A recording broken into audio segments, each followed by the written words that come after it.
That better? I think that's better. That looks like it's working. Yeah, there we go. Hello. Hi. That was weird. So devastated he's left speechless. Sure looks like it, huh? You're in. Hell yeah. Anyway.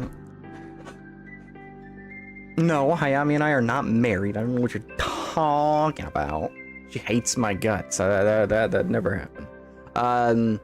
Anyway, how's your Madoka gacha experience? Oh my god. I would be streaming Madoka this week if I could reliably get it on PC. I know there is currently a way to do it, but it sounds complicated and I don't have the time to do it. I'm better off just waiting for Steam to make it available. So next week, probably. Next week I'll show off some stuff. I think we're gonna we might miss a couple of events if this, I say if the Steam version, but I mean, I'm assuming it's the same as the mobile version, so I'm assuming we're gonna, there's some events that we're gonna miss, sadly. They're pretty minor, though.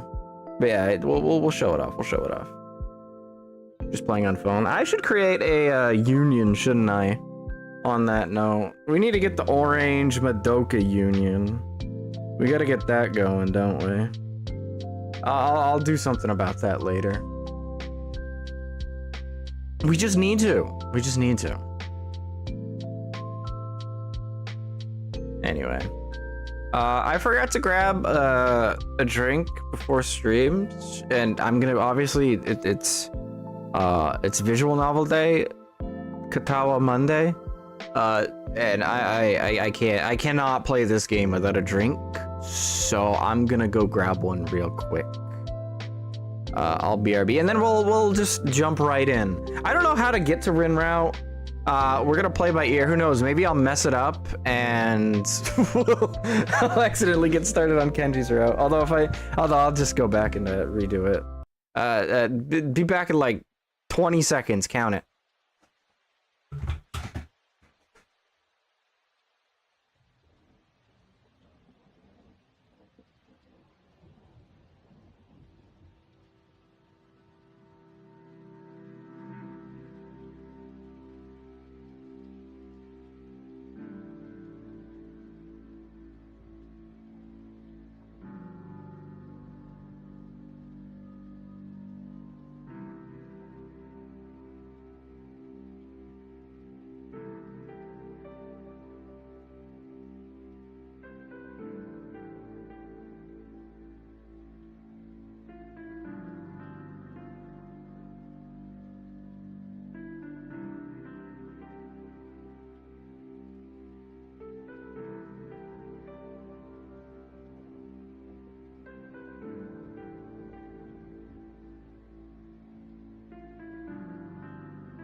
All right, that might have been more than 20 seconds, but it's fine. It's fine. It's fine. That's all. That's all I gotta say. It's fine. Let's check. Is the game audio working? Yes, it is. Good, good, good. Not sure if they last, but for the weapons, each character seems to have a unique picture weapon in their hard file quests. I mean, I'm sure you've noticed already that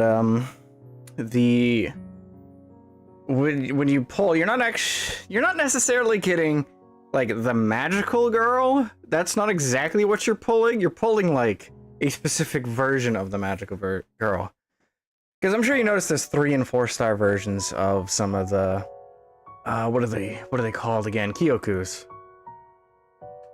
So so there's a lot of potential for reruns. It's just gonna be Fire Emblem Heroes all over again. But that is what it is. So Faye, yeah, exactly. And you get you can get multiple copies of one, so you can merge it, which just gives them number advantages. So it's just Faye.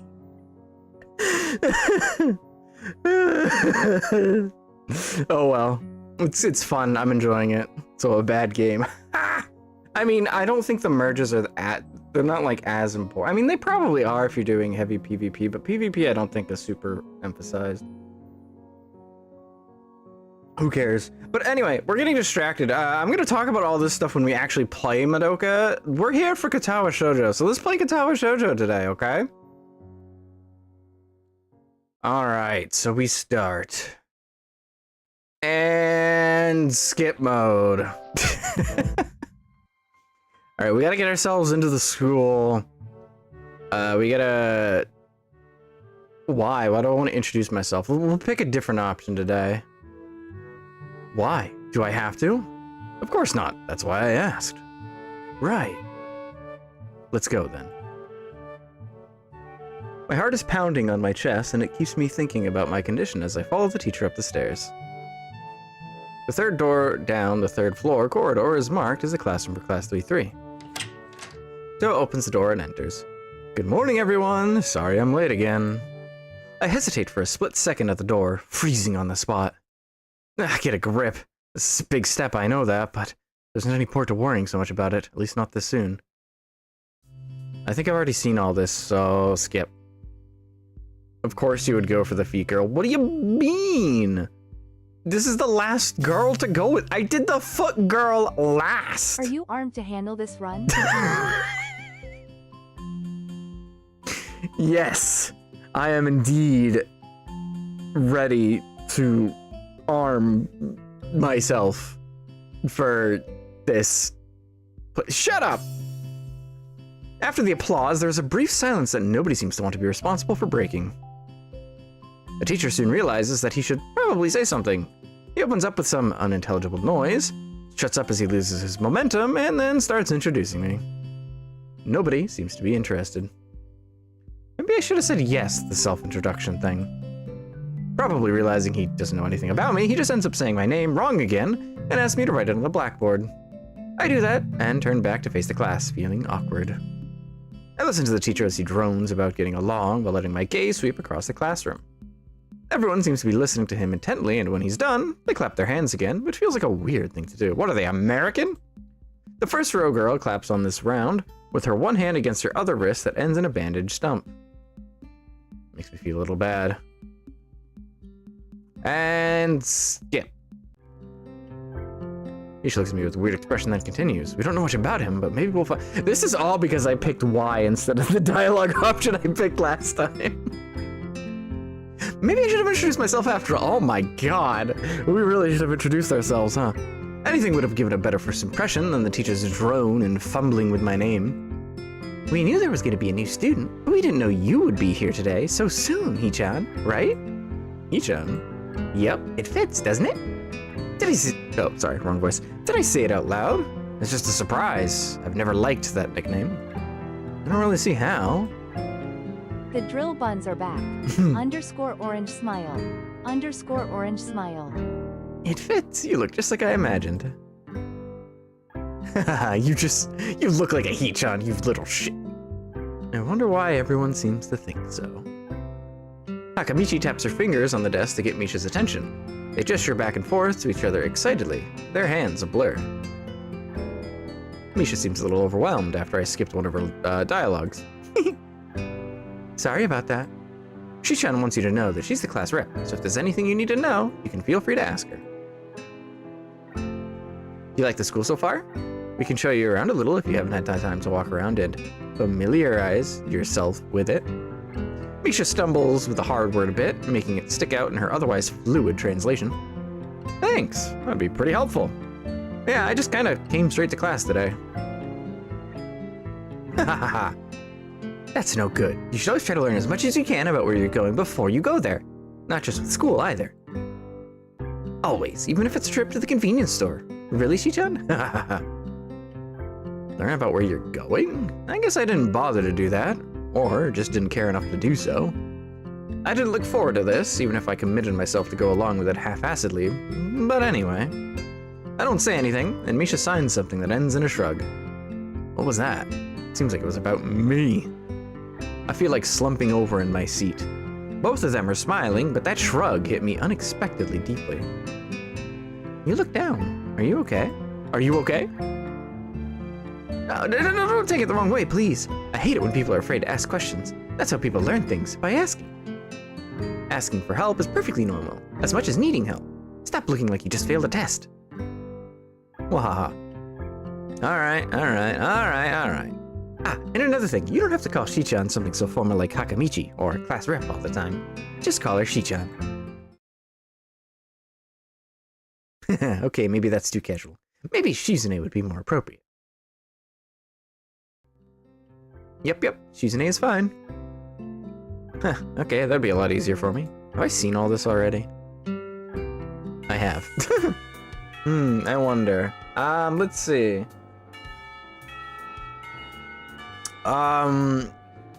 If I recall correctly,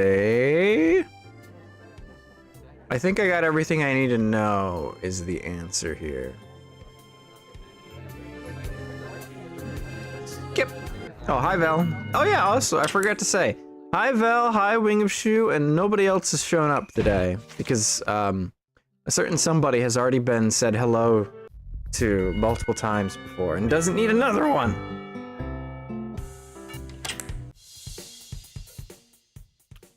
It doesn't matter. I don't think it matters, at least. Hi, Lily!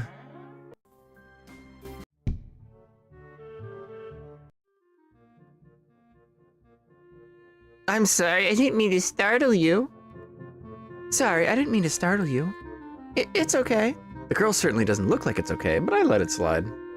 So, do you mind if I sit here? She seems to be very uncertain whether it's okay or not for me to sit, but finally she nods. Just a little. Okay. I take the seat next to her, and she hides herself behind her book. Life of Pi. Never heard of it. So, sorry again for startling you. I'm Hisao. She looks up from her book, stalling a little bit before replying. I fucking hate you. We are in the same class. Her speech is stilted and so quiet that it is barely audible even in the still library. Somehow I think that my delinquent impression of her was wrong. Hanako. I'm Hanako. I resist the urge to say, that's a nice name, just to have something to say. But really, it's the only thing I can think of. I feel like an idiot. Everyone here must be used to being different from each other. And here I am being all bothered and fussed about that kind of thing and saying the sentence wrong. Don't let me interrupt your reading. I'll just check these books if you don't mind. She nods a little and sighs a little sigh of relief. So I try to read the covers and the introductions of the books I've picked up, and she buries her face in her book. Uncomfortable silence consumes us. My eyes still wander to her direction, and I sneak peeks at her flowing hair and the scars it's hiding. After a while, I realize that she's doing the same and only pretending to be immersed in Life of Pi. Her gaze is not inquisitive at all, though. It darts around like a scared rabbit. She's afraid of you. When our gazes finally meet, the chain reaction is unstoppable. She stands up forcefully from the beanbag and takes a deep breath. I've got to go do something. Fuck you. Bye. Without warning, Hanako takes off and runs towards the counter. Her hair-like takeoff catches me so off guard that I don't manage to go after her until she has a good head start. By the time I reach the counter, she's nowhere to be seen, and we skip the rest of this. Oh, and now we have to, yeah. Nothing, I was just looking for some books, and then she got this fit and ran off. You kind of left out about the part how you kind of like talked to her awkwardly and made it really weird. The most offending thing I can think of was that I might have looked at her general direction a few times. Well, she is a very timid girl. Hi, Yuko. You have to be very careful around her. She can be very jumpy, I think. And she's not accustomed to talking with other people. Isn't that a bit strange? I will wonder. It's just how she is, I think. Yuko doesn't sound all that convincing. Then again, maybe this is just the norm around here. Everyone has their own problems, or else they wouldn't be here. But how should I deal with these people? Forcing myself to act overly casually only makes me feel phony. Like I was supposed to be ignoring the elephant in the room? Yuko fidgets, looking like she wants to say something to that, but resists it. I think it's an elephant only if you feel that way. And it's definitely an elephant because I've definitely already seen this. Boop. Oh, it's you! She was cute. Skip. I'm not that heartless where I'm gonna call her not cute. Are you okay? I'm gonna read my book today. And then we're gonna skip. Hi, Emmy, please don't kill me! Hi, RIN! I'm gonna date you. This is how you use glare. It was super effective. Can you promise to be more serious about this from now on? Maybe. Now we're just gonna go yes.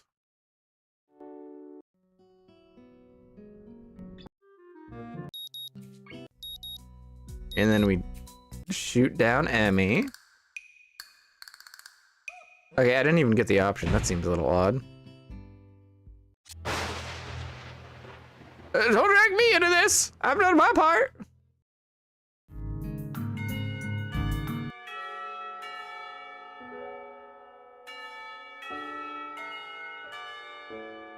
What? I'm missing some serious context. Oh, talking about Lily, I think. This seems odd. Kenji once again burned like 90% of his skin. Yeah. Damn, what is with Shizune? I need to point out stuff like this. Hanako nods quickly and retreats with haste. What we're talking about? Oh yeah, we were really working hard to make the festival happen. And skip.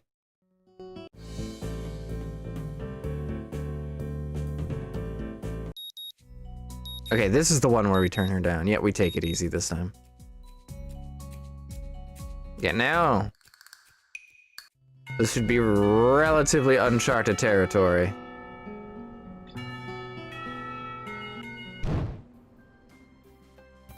Actually, no, we still gotta get ourselves off of Lily and Hanako's route and then go to RIN, I think.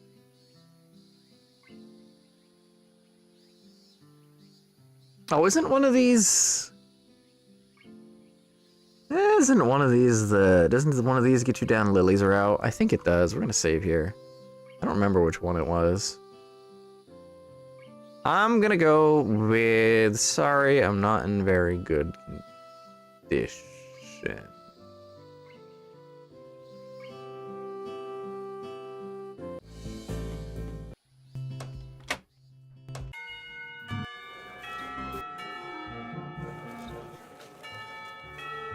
You already told me.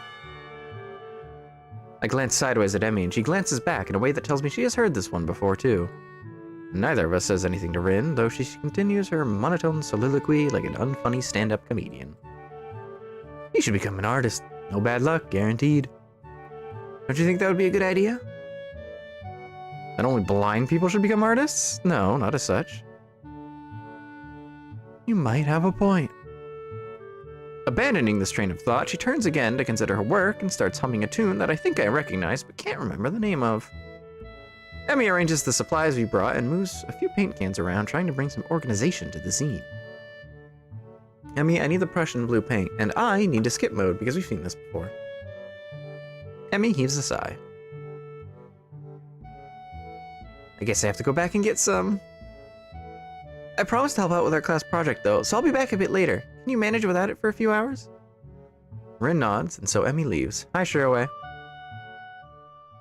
I stay because I like watching RIN paint, and because I have nothing better to do. I sit on a box and pick up today's book from my bag. It's a story about 3 guys drinking beer for 2 weeks straight and doing little else. New girl route, new girl route. RIN moves from the spot that was in need of the blue and starts slowly working on another. Her foot works the brush steadily against the plastered wall. I'm gonna say the word foot a lot in this route, aren't I? God damn it. Layers of paint on top of layers of paint. The mural slowly gains more form. I turn the pages at a leisurely pace. In this chapter, they are drinking beer at the protagonist's friend place. In the previous ones, it was the protagonist's own apartment. It's not a page-turner kind of book. A slice of someone's imaginary life that makes me wonder why it had to be written. Why, indeed, the reason for doing something creative. It's something incomprehensible. Like, why Rin does paintings? It feels like she and Emmy are the same, going squarely against their fates, as if it's just out of spite. Rin even said something like that. Do something you can't just because you can. Is that what she meant? Is that her reason? It might be Emmy's. She comes off as quite a headstrong person. Headstrong. Rin doesn't give off that kind of air. Thinking about it, she doesn't give off any kind of air. Or maybe a different kind every time I talk with her. Why did she say what she said? Why does she, or anyone, at all paint, or draw, or sculpt, or write? I never had much of a creative impulse, so I don't think I can really understand it. It makes me feel hollow inside. What a grim thought. Can't really decide whether it's true or not either. Am I content being this way? I can't deny I'm feeling a little bit envious of Rin, but I can't really consider it a flaw of any kind. I'm myself, and she is herself. Still, I do need to find something that could make me feel a little less lost about myself, instead of just drowning myself in these books as I did in the hospital. I can't help but feel disoriented. The new school, lifestyle, and people around me contribute heavily to this sensation. I'm trying my best to fit into existing social circles, and most of all the people I've met have been really nice. It still feels like I'm an outsider, though. Like, I don't belong. I shake the feeling off, realizing that I'm spacing out. I have turned neither a page of the book nor done anything for Rin. She's trying to pour some paint from a big can using only her feet, having not bothered to ask me. Or maybe she did and I just didn't hear it. Either way, it looks very unstable. Don't say anything. I quickly jump to help her, as it looks like she's about to spill the entire contents of the can all over the pavement. I take the can from her feet and pour some in the bowl. She doesn't say anything, and neither do I. I catch a glimpse of her eyes, looking silently at me from under her unkempt bangs. It's an unreadable expression, a perfect poker face, mixed with a hint of something like a mild surprise. I wonder what she's thinking. Maybe she's wondering about what I'm thinking. Maybe nothing. A penny for your thoughts. Do you have any pennies with you? I don't think so. Then I don't think I will tell. I'm not thinking anything either, so you're in luck. Except now I just did. She frowns, looking very unsatisfied. It's hard not to think about anything, but it's important. I'm about to ask why it's important when some old guy walks up to us looking like he has some business with Rin. Oh my god! Good afternoon. How's it going? This is new. I don't remember this. Well, I guess we must be on Rin's route. Somehow. or we're on the fast track to the neutral route. The no GF route. We'll see. I can make it. Rin doesn't take her eyes off the wall and responds so naturally that I can only assume they know each other. I haven't seen the man before, so I naturally wonder who he might be. Maybe a teacher?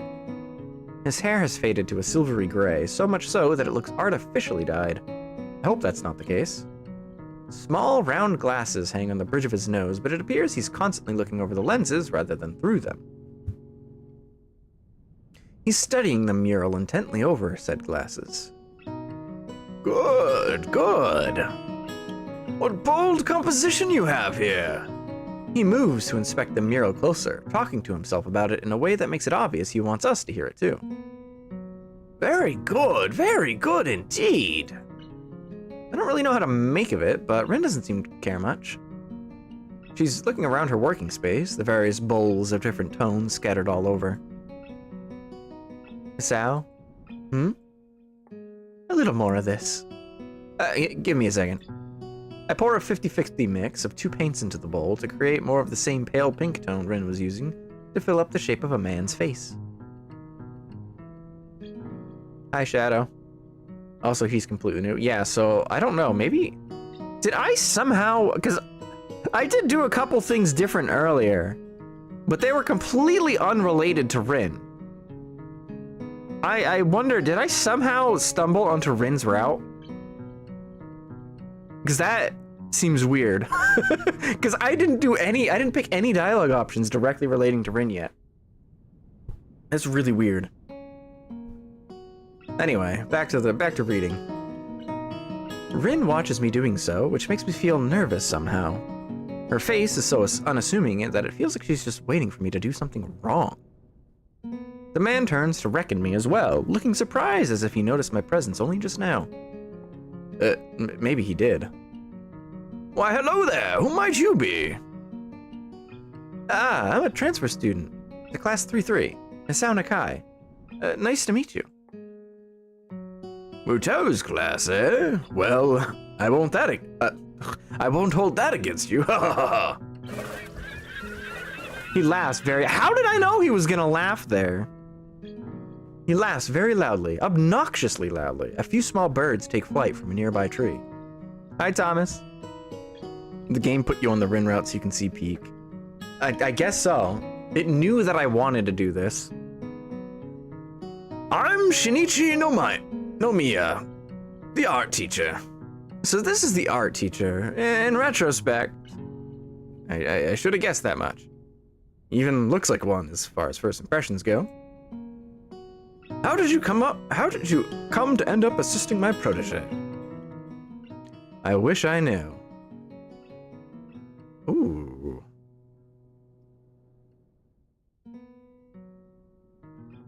I'm gonna assume that this is how you, this is the actual dialogue to go on her route. I think this is where you pick between doing Rin or Kenji.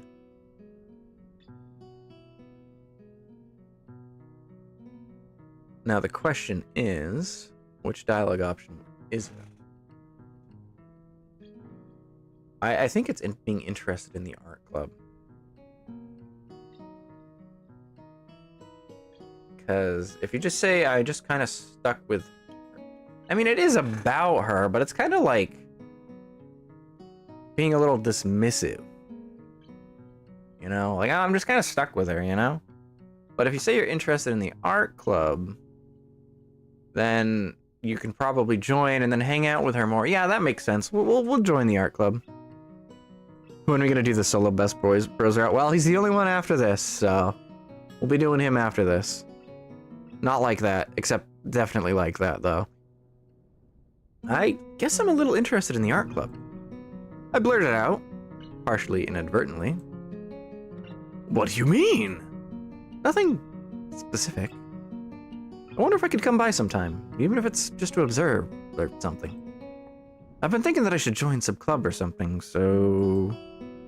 It's in no way a premeditated move, but a vague sense of determination has really been building inside of me for this past week.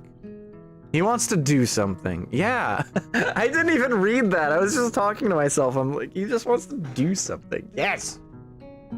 I'm on you, Isao. I want to do something. I want to belong somewhere. Might as well be the art club, my shortcomings notwithstanding. The teacher seems pleased. Oh, you want to join? Well, we always welcome new people, of course. Club meetings are normal enough. We study various aspects of the fine arts and try our hands at them as well. Or feet. He gives an embarrassed cough, but Rin doesn't seem to mind. I take a small amount of comfort from the fact that I'm not the only one with vocabulary difficulties in this school. Nomiya rebounds from his faux pas by theatrically checking the time from his huge gleaming pocket watch and slaps his forehead even more theatrically. I really must take my leave now, but if you have questions, I'm sure Tezuka can clarify.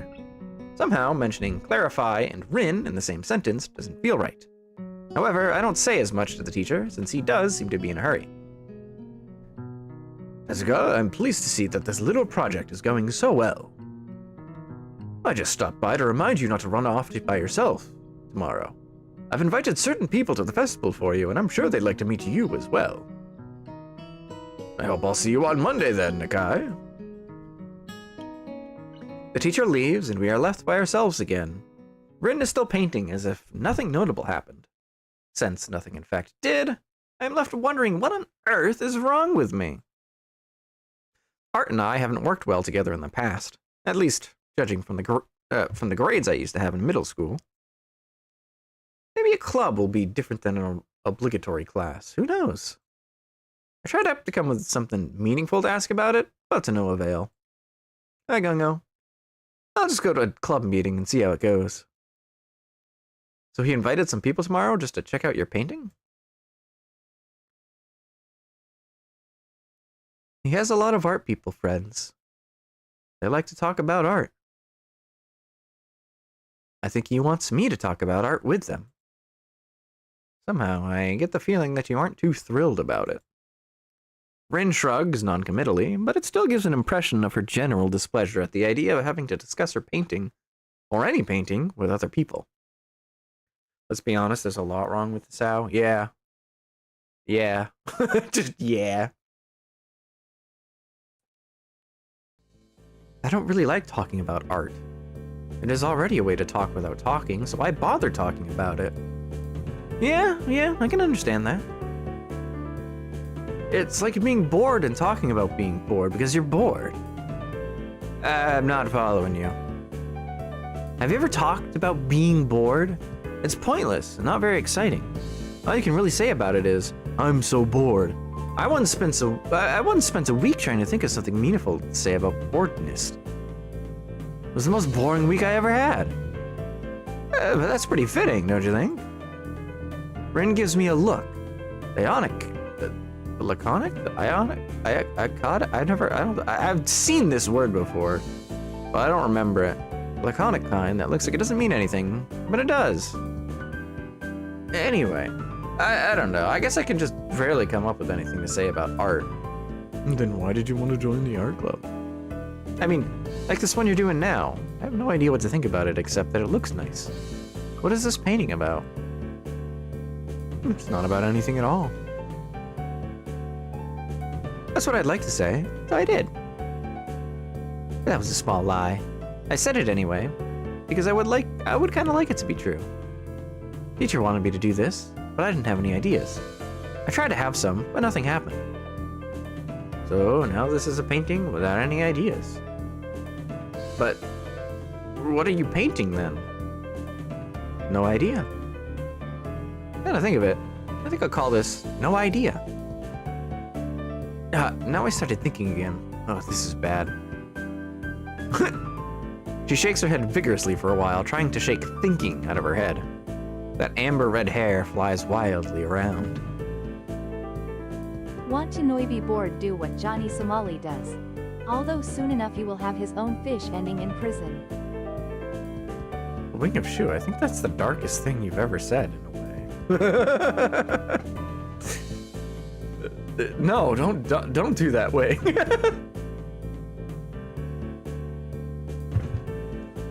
This is why I had Emmy help me. She makes it easy to not think about anything.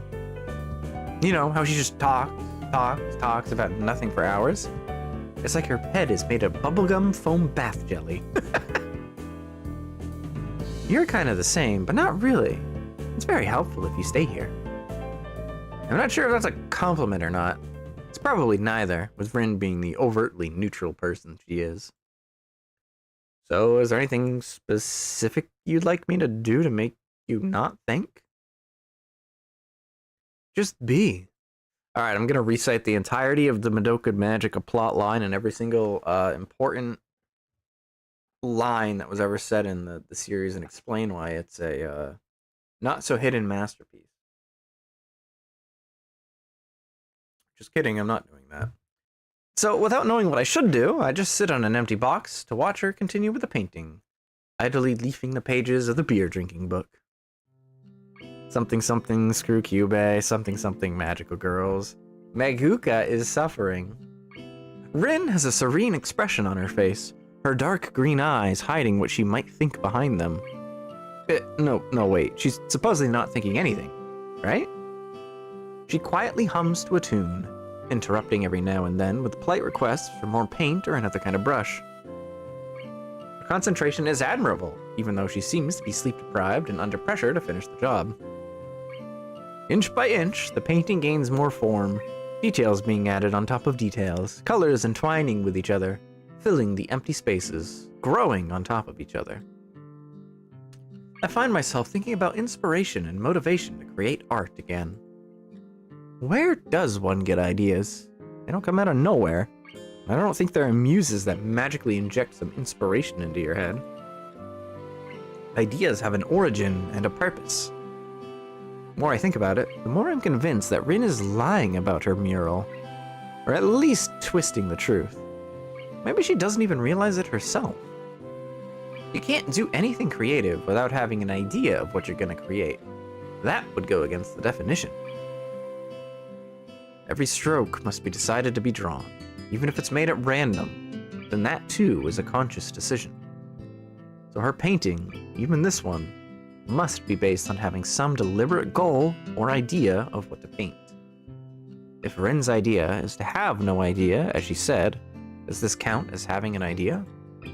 A logical paradox. That seems to be Rin's modus operandi for most normal interactions. So it wouldn't surprise me if she hadn't even noticed this herself. I wonder if I should bring it up, but I'm not sure if I want to engage in an argument about logic with this girl. One of us would probably end up short-circuiting fairly quickly, so I discard the thought. Rin is squirming and shuffling restlessly. Even her usual blank visage breaks occasionally into pretty difficult-looking expressions, the kind that one doesn't just come up with accidentally.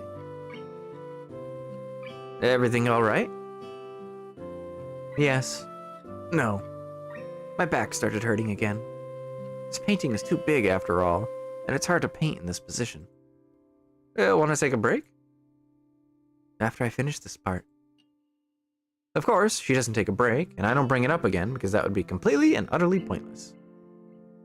Magical Girl Angie is a nice idea.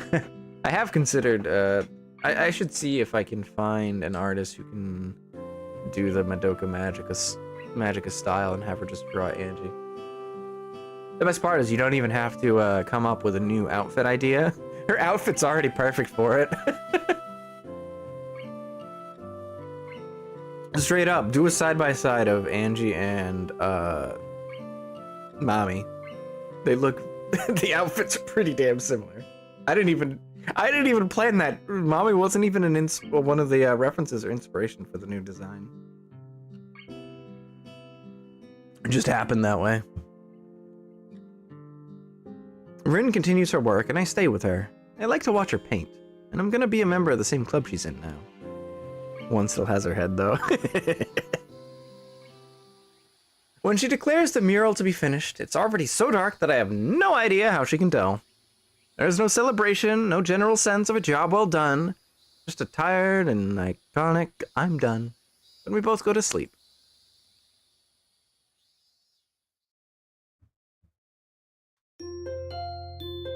Boom boom boom, boom boom boom, boom boom boom, boom boom boom, boom boom boom, boom boom boom.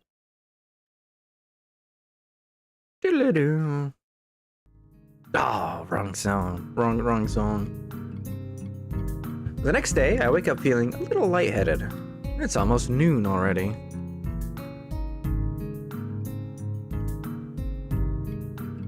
Sleeping late is fine, since it's a Sunday and there are no classes. Not just a Sunday, though, but the festival as well. From my window, I can already see some people at the soba booth slinging noodles onto plates for people with a craving for low-quality food. I throw back a handful of my morning meds and ponder how to spend the day. We'll spend it by skipping to the next dialogue section about Rin, which is probably going to happen really quickly. Yep, there it is. Well, I joined the art club, so I guess I'll go with them. You did what? I joined the art club. Man, that was a bad move. Really bad. You don't know what kind of girls there are in the art club. Troubled, angsty cuties who tear your heart out and eat it raw. Raw. Well, I know one art club member, and I don't really see Rin suddenly becoming a psychotic murderer. It would be, pretty difficult. That seems unlikely. Don't say that. Don't fool yourself. You have no idea what you're dealing with here, man. They are the worst kind. They drag you in with all this fancy-pantsy shit, and when you least expect it, BAM! Bam, what? Kenji seems slightly phased at my skepticism, but not any less loony. It doesn't matter. Tread carefully, man. Tread carefully. He fingers his scarf nervously, faster and faster like he is trying to start a fire.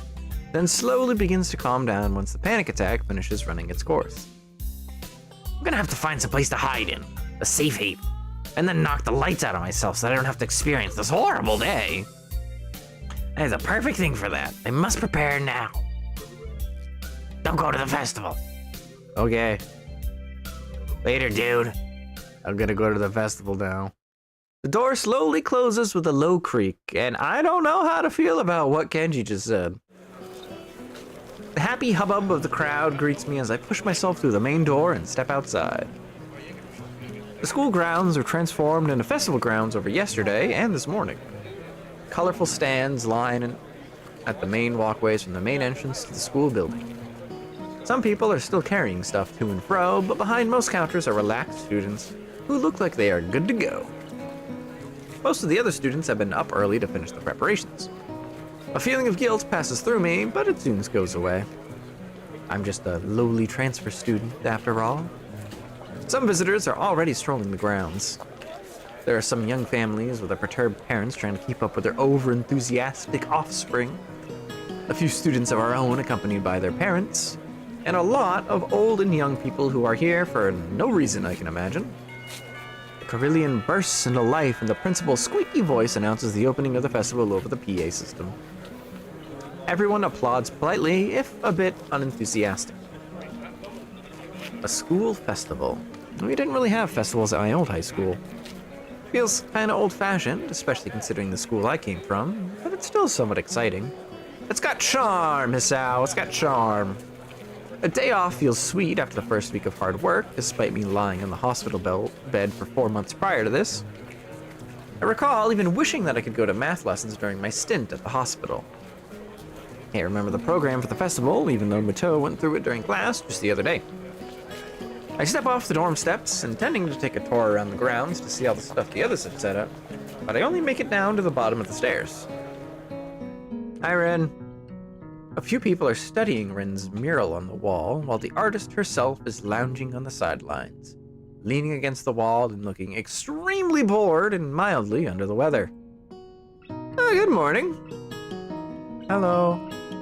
How's it going? Nowhere. I'm stuck. What do you mean stuck? I mean, I can't walk stuck. I think my legs are out of order because of yesterday.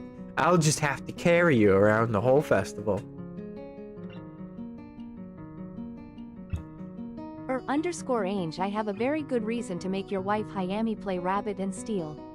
None of the girl there wear shoes. It's perfect for you and your wife.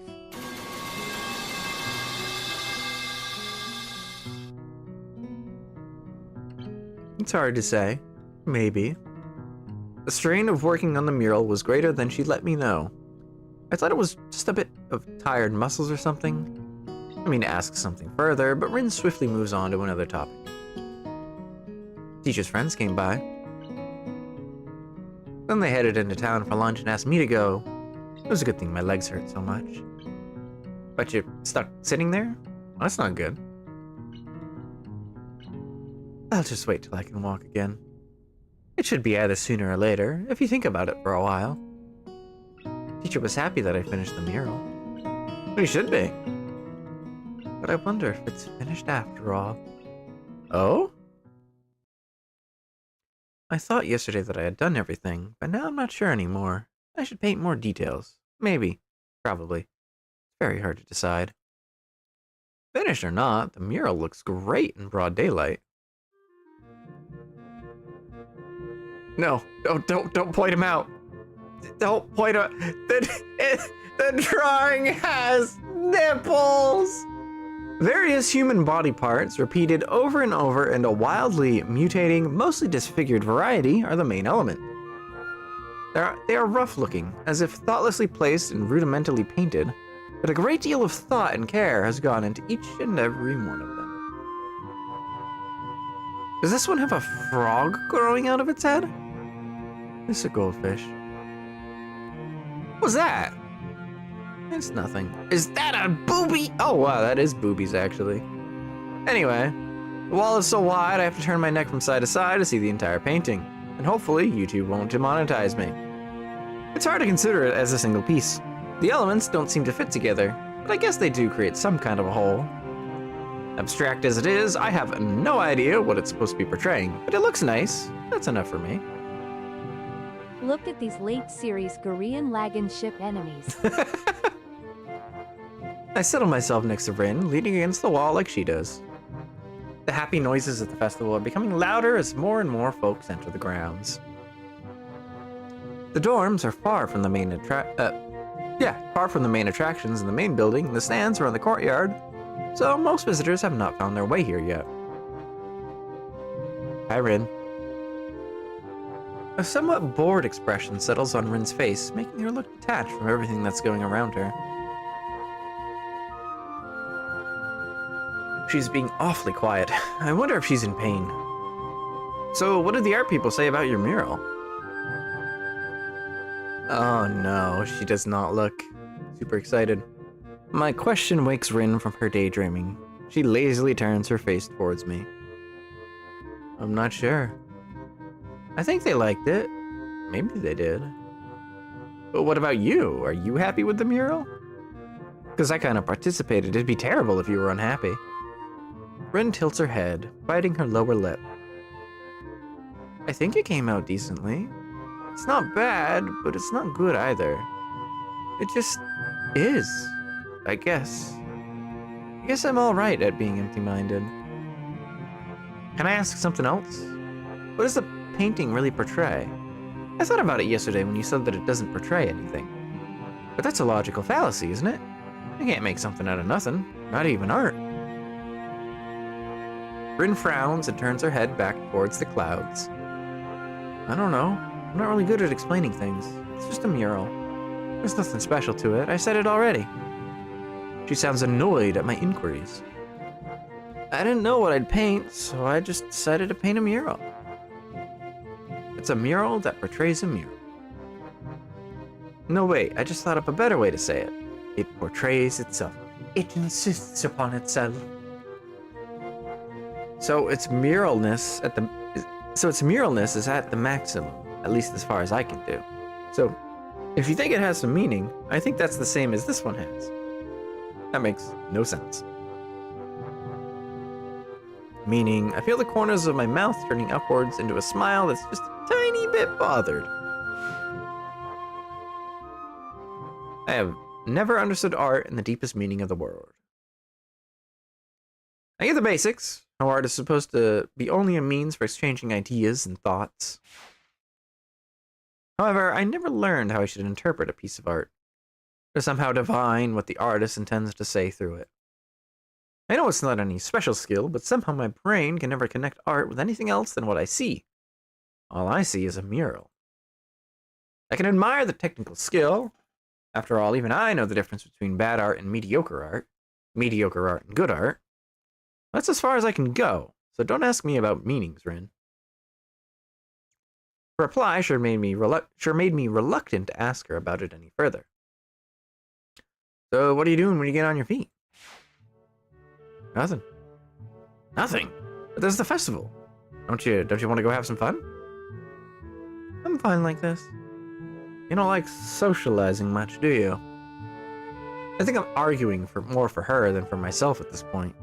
It's not that I'm particularly thrilled about the festival either. Just a bit curious to see what it's like, and that's about it. Her answer is unsurprising. No, I don't.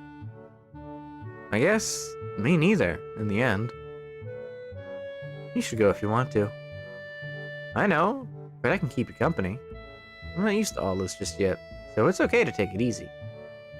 I can leave though, if you want to be alone. I like it if you're here. We circle around each other with words, but eventually end up somewhere. Her saying that makes me feel oddly happy, so I stay. Her presence is something I like too. The odd, warm aura of serenity that she seems to emanate makes it comfortable to be silent. I really like that. We watch people walk by, two of us silent, everyone else chattering happily among themselves. Students are leading their families to the dorms to show their rooms. They pass us in the mural, maybe glance at it once or twice. I pay less attention to them, and more to my companion, trying to figure my way past her cryptic, unreadable wall of a face. Rin's eyes flicker restlessly from one person to another as they walk by. She waiting for people to stop at the mural? Maybe secretly hoping someone would comment on it? I don't think anyone would assume she was the artist. We're just sitting here like a pair of hobos after all. And she doesn't even have hands. I wonder if it's even in Rin's style to fish for compliments. She seems so aloof. More people walk by, some of them pointing their fingers at the mural, exchanging words that I can't make out. Someone drops a snow cone on his shoe. Too bad for him. Everyone seems to like it. I suggest it tentatively, throwing a topic in the stale summer air separating us. Rin doesn't answer right away, but by now I am mostly used to her occasional slowness when she must talk. It's like she takes great care picking her words, which is really unbelievable when you consider the jumble that comes out of her mouth. I wanted to make it so that you can just look at it without thinking. Then I realized that it doesn't make any sense. So it just became something like a mix of this and that. From far away, it looks like someone vomited a herd of butterflies on the wall, which is exactly what that obnoxious president person didn't want. Is that word that? What word? That. What is the word for more than one butterfly? Butterflies? No, like a herd, or a school, or a heap. Oh. I don't know. A flock, maybe?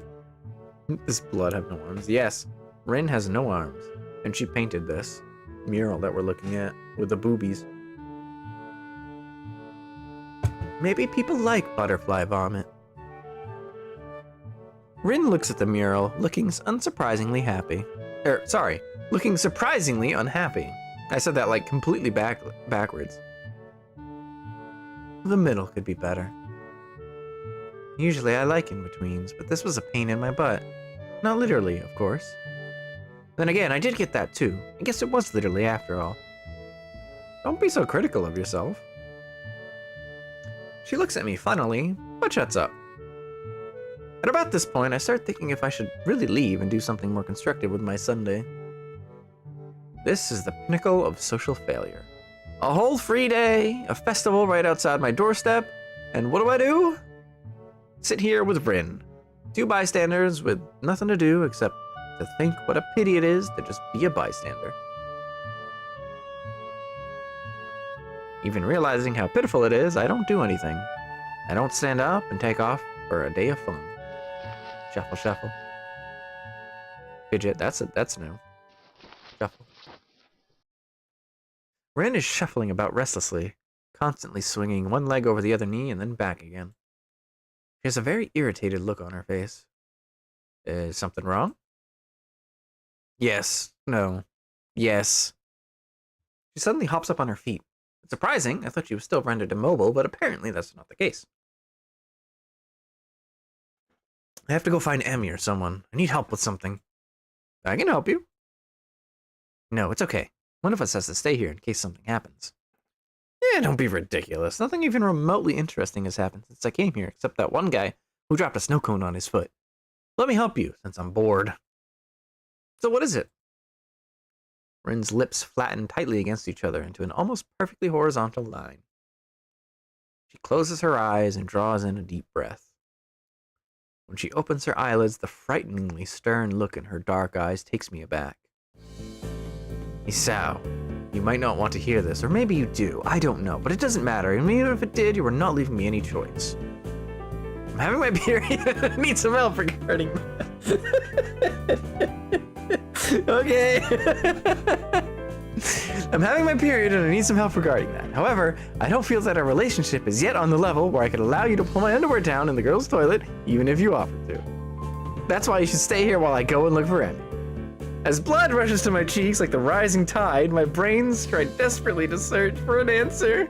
But the only thing I can think of is how that was the most coherent thing I've heard coming out of Rin's mouth during these 4 days that I've known her. Yes. Not wanting to meet Rin's eyes, I turn my face aside, pretending I'm looking at someone's parents. From the corner of my eye, I see Rin turning on her heel and walking off without further ado.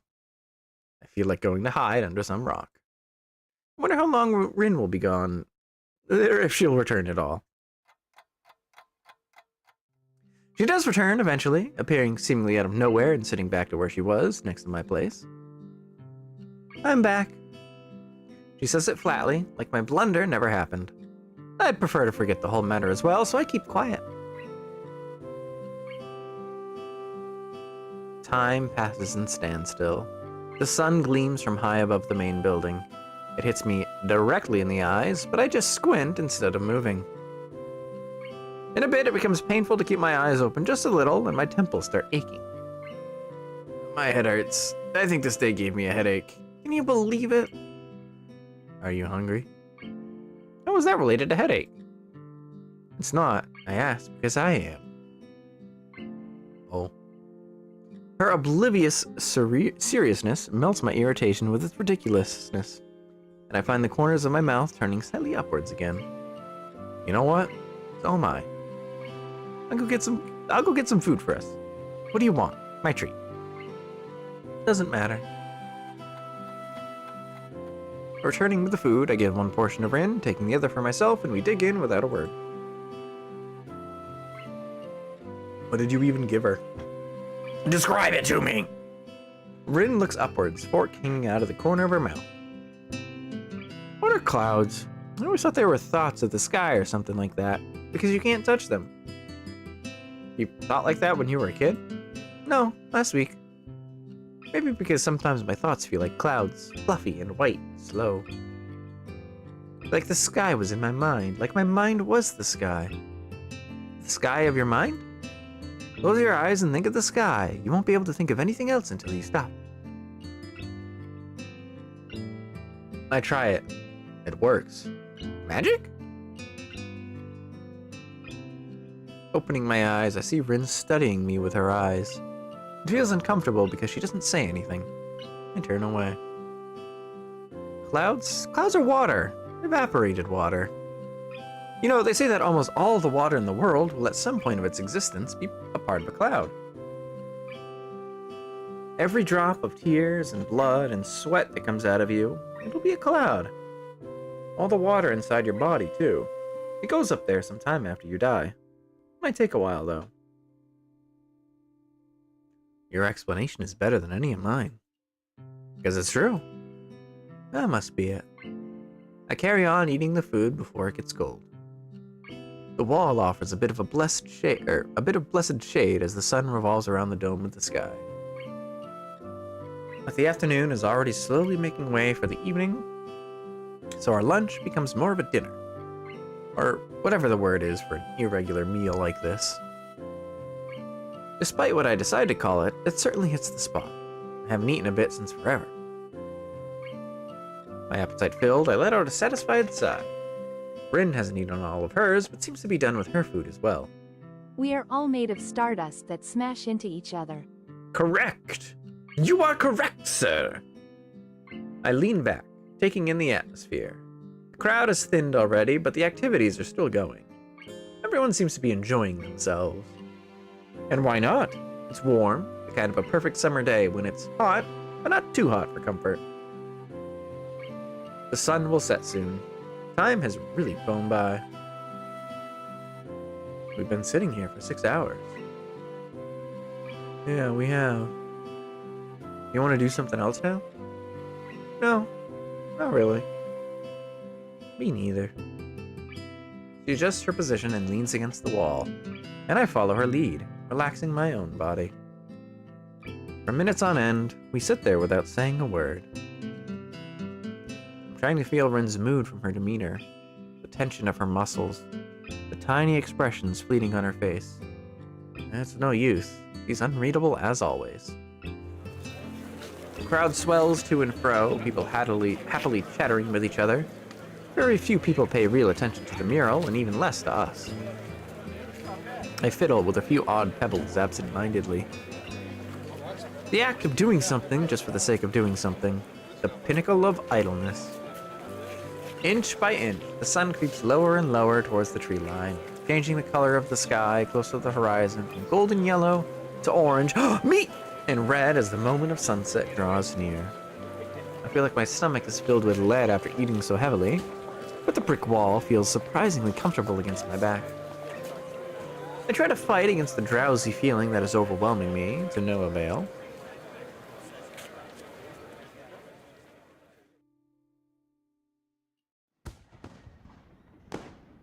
I wake up with a start. A low boom reverberates through the school grounds. After images of bright sparks flash through my vision like stars. Oh shit, I didn't realize we were in an American school! Something rises towards the sky from the direction of the sports field.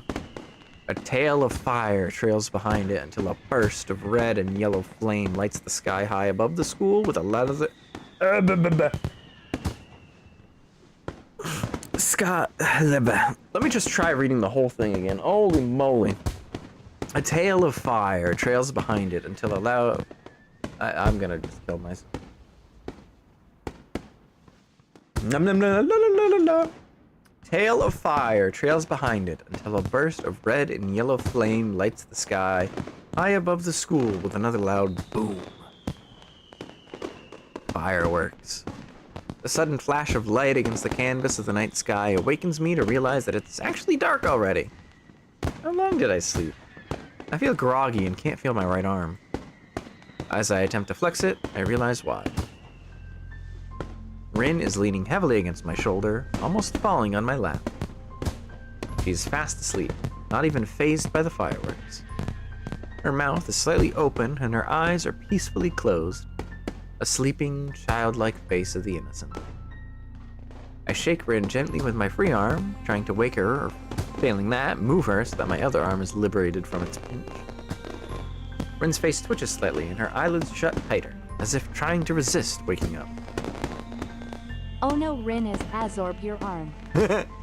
She gradually opens her eyes but keeps them half closed, letting the light from the fireworks sneak just past her eyelashes so that her green irises mirror the bright flashes of the explosions, then looks up at me and frowns. Just a while longer, okay? 5 more minutes, Mom. RIN's voice is drowsy and slow, leaving her almost unintelligibly muttered words hanging lazily in the air. It seems she is not entirely aware of the situation. RIN's head drops back on my shoulder as she leans against me with all her weight. She snuggles up against my side, trying to make herself comfortable but making me feel very uncomfortable at the same time. I become intensely, almost painfully aware of RIN's warm body and the deep, peaceful movement of her chest against my arm, her breathing soon returning to the even rhythm. I can't help admiring her gift for sleeping, or the ease of mind of hers to use someone she has known for less than a week as a pillow. The rockets rise up to the sky one at a time, breaking into flowers of red, green, and gold, accompanied by the oohs and ahs of the audience. I try to push RIN's disconcerting proximity out of my mind, but what can I do about it? I just hope her short while really is that. One by one, the glittery bursts are born and die in a blink of an eye, coloring the dark night sky into a constantly changing abstract painting. I listen to the low booms of the explosions and RIN's quiet breathing, trying to clear my own head of the post-awakening disorientation. Thankfully, just a while longer really proves to be just a while, as RIN stirs from her slumber and wakes up again before the fireworks are over. I fell asleep. She finally opens her eyes completely and blinks a few times. You fell asleep on top of me. Twice. You didn't like it? Well... Despite the inconclusive stammering, RIN sits upright, drawing herself away from me. Well, you are Hisao, are you fucking stupid? It's a lie. She weighs next to nothing. But I have to get a jab back at her, even if it's under the belt. My mock protest fails to draw any reaction, as RIN's attention is drawn upwards, to the flashes of the fireworks. She seems hypnotized by the colorful play of the explosions. A slight tingling sensation goes up and down in my arm as blood starts to circulate again. It's unpleasant, but it helps me get rid of this dizzy feeling. Hisao is truly one of the people ever. More and more rockets rise up to the sky. She's not armed to handle weight insults.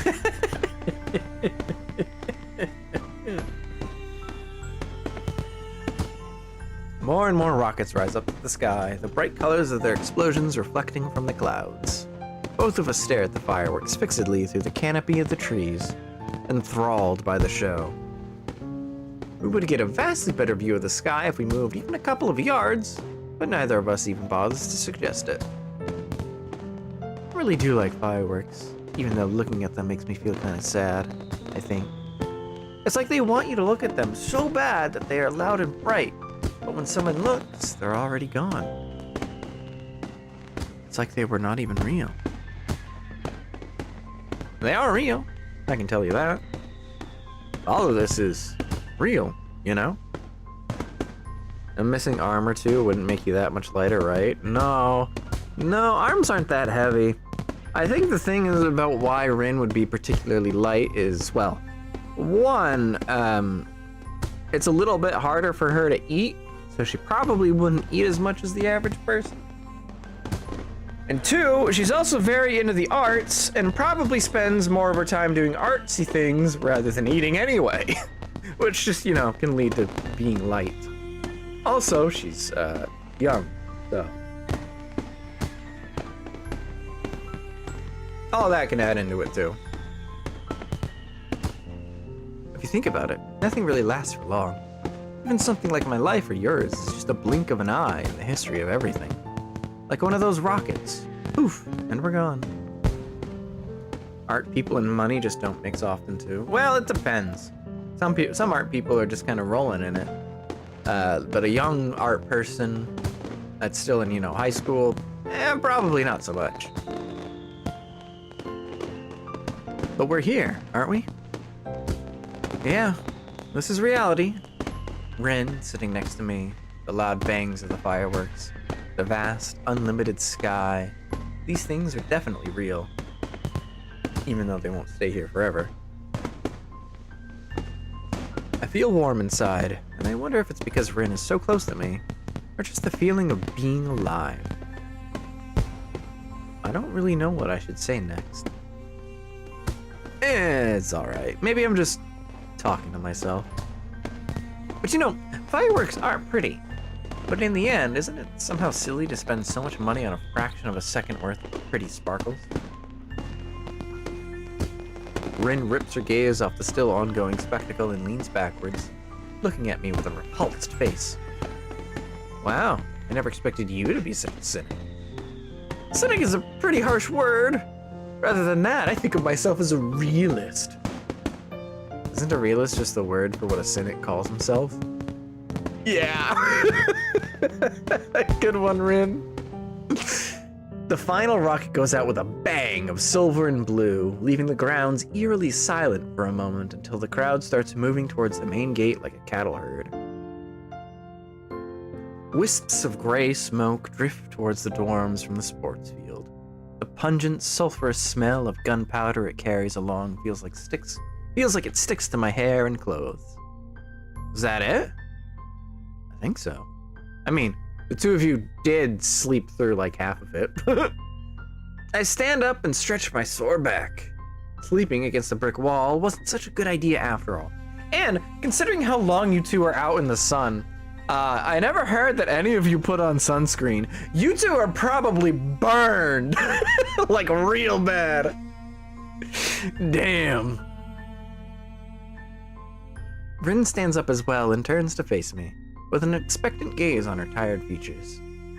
Although she seems to be having trouble focusing her eyes, she's looking straight at me, something I feel has not occurred too often in the past week.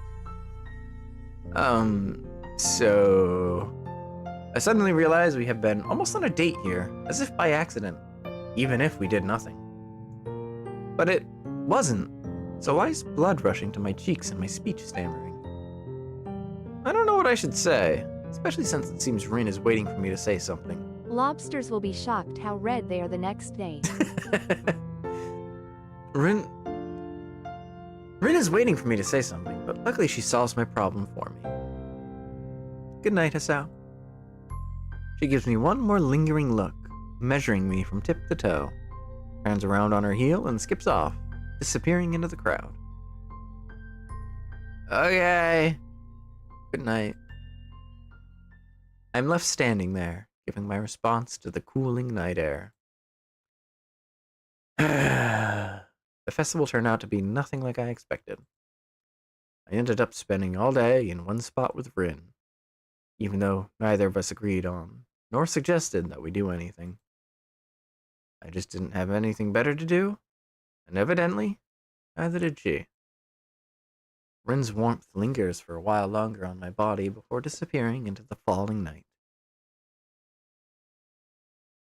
We both have high enough durability to be immune to the sun. Well, we know whose hand that isn't.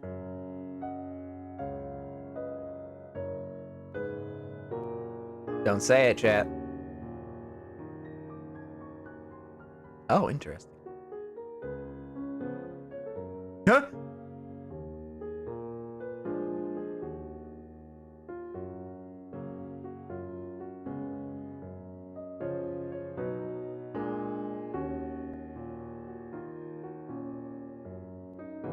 Go, my children, harass.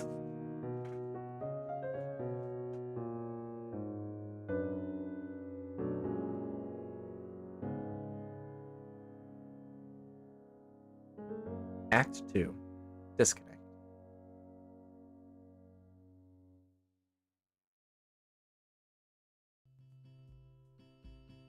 It's already before we start Act 2.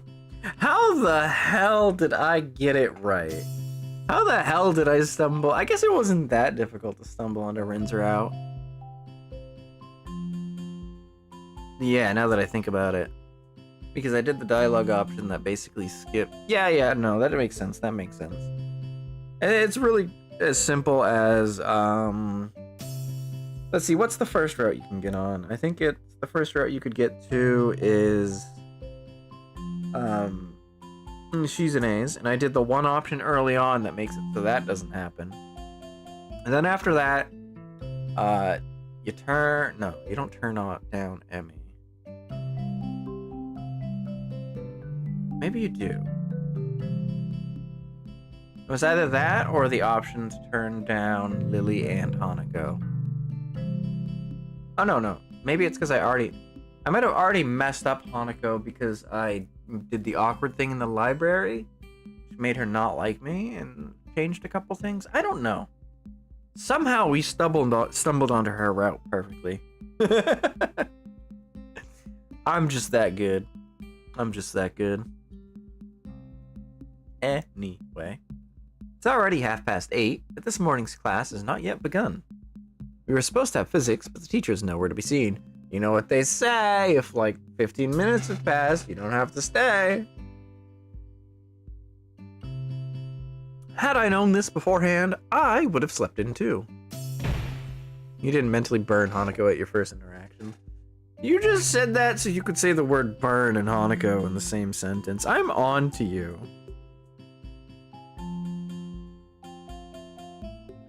Suddenly, the classroom door slams open and Muto grunts his morning greeting to us from the doorway. Good morning, everyone! Muto looks like he has not slept at all. The stubble, his messier than normal hair, and the stained dress shirt create a less than favorable impression. I guess he had fun last night at the festival, too. Excuse my being late, I ran into unexpected problems. I'm usually not one for festivals like this, but I hope you all had a good time. After all, these sorts of events are important for you all, since they give you a short reprieve from schoolwork. The class replies with various degrees of enthusiasm, and Muto proceeds to take roll and get started. Right then, today's subject is photon particle physics.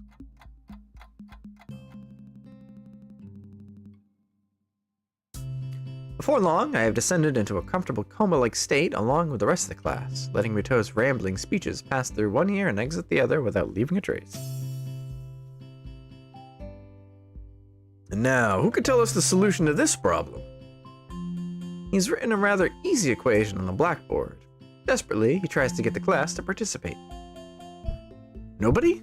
Come on, guys. Nakai, how about you? Unfairly singled out and cornered, I give him an answer. It causes his shaggy features to twist into a genial smile that would scare little children senseless. Precisely! Good work, Nakai. I'm both disturbed and honored by the fact that he can remember my name only 1 week after I transferred here. From what I've seen, Muto has serious trouble remembering the names of anybody else in the class, and most of them have been here since the first year. The room settles into a dreary mood, students and teachers alike trying to get back on track after the festival. I figure last week must have been frantic for everyone. Not a minute too soon, the lunch bell rings. Make way! Important business! I turn my head just in time to see other people scatter out of the way as someone charges from the far end of the corridor towards the stairwell. It's too late to realize that I'm standing in the middle of the corridor, directly in the way of the oncoming human projectile. Hi, Emmy! I try to skip back towards the doorway. Unfortunately, the person running towards me dodges in the same direction.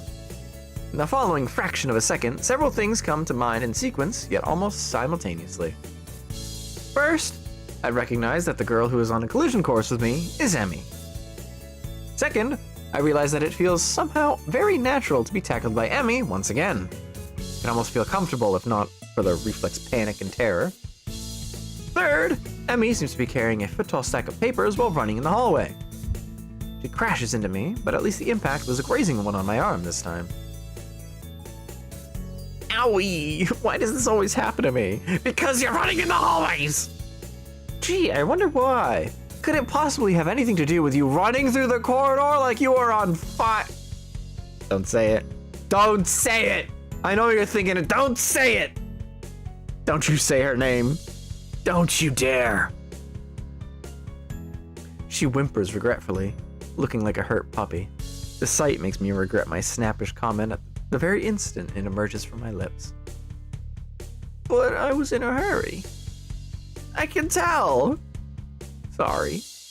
Don't worry about it. Emmy wails weakly one last time and rubs her forehead as if to expel the ache while her gaze sweeps over the hallway floor. Keep her name out of your mouth. Yeah! As she notices her neat stack of papers spread all over the floor in one big mess, she lets out a horrified yelp. Ah, the printouts! No, what am I gonna do? Each will get me hell if they're dirty. They're probably fine. Let's gather them back up. It won't be a problem. We quickly round up the papers, and Emmy tries to sort the scattered pile in her hands back into the orderly stack it was. Where are you going? Nowhere in particular. Yes. Didn't want to be left alone with Muto in the classroom. I think he has a hangover. Have you eaten lunch? Not yet, but I'm not feeling very hungry anyway. She looks at me incredulously, as if doubting my sanity for letting such a thing out of my mouth. You should go to the roof. I promised Rin I would eat lunch with her. I bet she'd like company. Uh-oh. My lunches with Rin have been remarkably unsuccessful. I know where this conversation is going, and it's hard not to get drawn along, so I have little choice but to play ball. Okay, I'll go pick up some bread or something first. Emmy smiles brightly before I say anything further. No, I'll go and deliver these super quick, and then go buy lunch for us. And Rin too, of course. What kind of bread do you like? It's fine. You really don't need to. Yeah, don't worry. It's all right. Consider it an apology. I'll be back before you know it. That's what I'm worried about. Don't get into another accident. Emmy starts walking down the hall, but since she's still talking to me, she isn't watching where she's going. I won't. Famous last words. She's already jogging down the stairs as she shouts that not-so-reassuring promise back to me. Sighing quietly, I start plodding along in her wake. But instead of taking the stairs down, I climb upwards. The stairwell up to the roof is unlit and just as creepy as it was before. The door squeaks weakly in protest as I push it open. Rin is there too, like Emmy said, lying on her back at the other end of the pebble-covered rooftop for some reason. Predicting something unnecessarily strange again, I walk to her as slowly as possible. Hello. She sounds very drowsy as she says that, stretching the end of the word with a slurred voice. Despite that, her eyes are wide open. I look down at her, my shadow overlapping her face. What are you doing? Rin raises an eyebrow. I thought you had a heart problem, not an eye problem. She answers, challenging the rationale of my perfectly valid question without even tilting her head to look at me. Rin's smart-ass comments are infuriating. The worst thing is that I'm not sure if she's doing it on purpose or not. All right then, let me rephrase. Why are you lying on your back on the rooftop? She gives a lazy shrug and sniffs dismissively. I'm trying to experience. People probably don't do this enough. What exactly are you trying to experience here? Can't really tell, but there's probably a reason people don't do whatever. She's playing dodgeball with me again, but certainly not throwing any balls. Answering my attempt at small talk with riddles I don't want to puzzle out. I don't want to ignore her either. Yeah, but the... Oh, wrong voice. Yeah, but the reason is that everyone is too busy with their lives to pay attention to the really important things. Like watching the sky? She tears her gaze away from the sky and finally looks straight at me. The penetrating deepness of her eyes, once she focuses on them on something, is startling. You know, if you were a girl, I would be able to see your panties. If I was a girl, I wouldn't come this close to anyone who tried to sneak a peek at my panties. I have that much common sense. I wouldn't either, but sometimes it can't be avoided. Like now, for example. To tell you the truth, I don't even really want to peek at your panties, though. Underpants are the soul of a girl. You shouldn't peek at someone else's soul, even if you are not a girl. As a guy, I guess I can understand that. To us, there's some sort of half-mythical object that we can't quite comprehend. Yeah, that's exactly how I think about them, too. What a coincidence. It really is. So, did you have world history in the morning class? I skipped class. To do this? Well, I'm not actually doing what it looks like I'm doing. Or at least I think that what I am doing doesn't look like what I look like. But from your perspective, probably. Yeah, I skipped class to do this. Oh, well, I guess whatever your reason is, it's as good as any. Giving in to the tired feeling in my legs, I sit down on the roof next to RIN. The pebbles are not the most comfortable bed in the world. But if she can stand it, then I should be able to as well. What are you waiting for?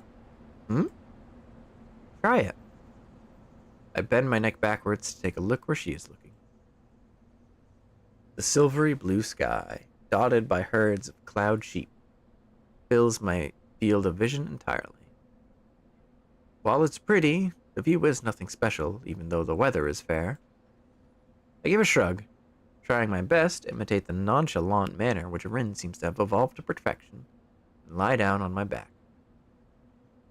The stones poke at my back through my thin shirt whenever I shift my weight even a little, forcing me to keep as still as possible. I try to ignore the discomfort in myself, instead concentrating on the vastness over us. Far above, the summer clouds drift soundlessly across the dome of the sky. Neither of us has anything more to say, thus silence covers the rooftop. The subdued noises of the students on their lunch break, cicadas in the trees, and traffic buzzing past the school are humming pleasantly somewhere in the background. Listen, I had a great time yesterday. Did you? Well, to be honest, no, but it was alright. It's probably the longest time I've ever sat in one place without doing anything, which is kind of impressive. I try to make it sound as convincing as possible. Is that impressive? I think it is. I'm usually too restless to do anything like that. I think I had a good time too. A cloud passes above us, casting its shadow on the school. A chill surges through me from the sudden change of sunlight to shade. I realize that summer is not in its full bloom quite yet. The only measure of time passing is the slow pace of the clouds moving towards the town.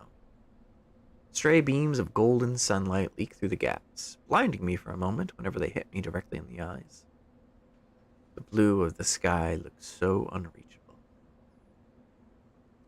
This reminds me of the time I spent in the hospital, where I was bored out of my mind on a daily basis. Somehow, it didn't matter after a while. I learned to appreciate other things besides watching TV and gossiping with people I didn't even like. A comprehensive sensation of calmness spreads from my sight to my other senses, finally hitting my brain. An airplane zooms by, leaving two thin contrails in its wake like a pair of chalk lines drawn from one end of the sky to the other. Chalk zo. I wonder where it's heading.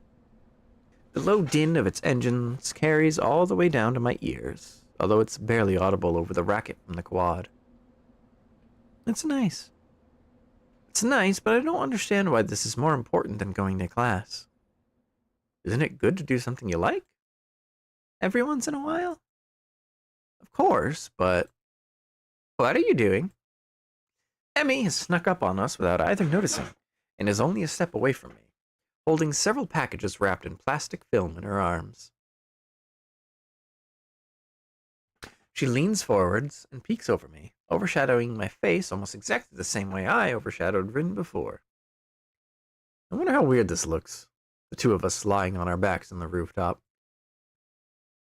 That's what I asked, too. I would be more concerned about what you are doing. If I were you, I wouldn't come that close to people who could see your panties. RIN! Emmy's voice is scandalized, but she quickly takes a step backwards, pressing her hands against the front of her skirt so abruptly that the parcels of bread she was carrying fall. I quickly avert my eyes and glance angrily at RIN. She pretends not to see me. You saw it wasn't like that, right? Right. Emmy scowls at RIN and crouches down to pick up the packages. She wipes the dust off them and skips lightly around me to RIN's other side where she sets herself down. Anyway, here's your bread. Sorry it took a while. That's alright. Thanks for treating me. I pull myself up into a sitting position and gratefully accept the bread Emmy is offering. All three of us ravenously dig into the simple meal. This bread is surprisingly decent and readily fills my stomach. I follow from the corner of my eye the skill with which RIN handles her bread between her feet. I don't. This is gonna be. That Emmy root. His cell most certainly is that type.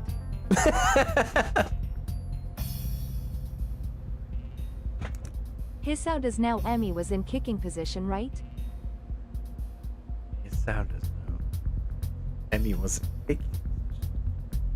What? Why? Why would you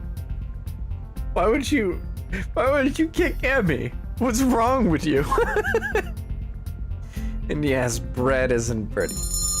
Yeah, there's gonna be a lot of mentions of feet in this row. Oh no. Haven't seen you on the track in a few days. Oh, right, I figured it was too heavy of a routine for me to start with. Also, hi, Turbs. So you've been doing something else? I've been considering my options. She frowns, but doesn't pursue the issue further, for which I'm thankful. Emmy seems pretty headstrong, and I wouldn't really want to get pestered by her about this on a daily basis. I have enough burdens to bear with Shizune and Misha already. As in Emmy could kick Isao. Well, either way, it was funny. Okay. Oh no is a weird thing to say about feet. I thought you'd like the feet content. No! Now! We barely finish the lunch before the bell rings, calling us back to our classrooms. Hee-chan! Misha waves at me as soon as I enter, and starts talking before I even make my way across the classroom. Sorry I'm late. It's nice to feed you. It's nice to feed you. Hi. How was the festival? Did you have fun? Still somewhat undecided on that. I'd say probably. Why? Just asking. Her eyes glint in a way that tell me she's not just asking. Can't even start to guess her motives, though. She saw RIN sleeping on us. As the well-timed entrance of the English teacher prevents us from talking further, Misha falls back to plan B. I was there all day with Shi-chan. We had a lot of fun. Aren't you supposed to be doing work? Don't worry, everything went really well. I don't reply to that, and she leaves me alone after Shizune demands her attention. My own attention, on the other hand, is directed out the windows. Now that I look at it from here, through the window in the foliage just outside, the sky seems smaller. I catch only small glimpses of blue. Everything else is a clutter of noise right in the middle of my field of vision.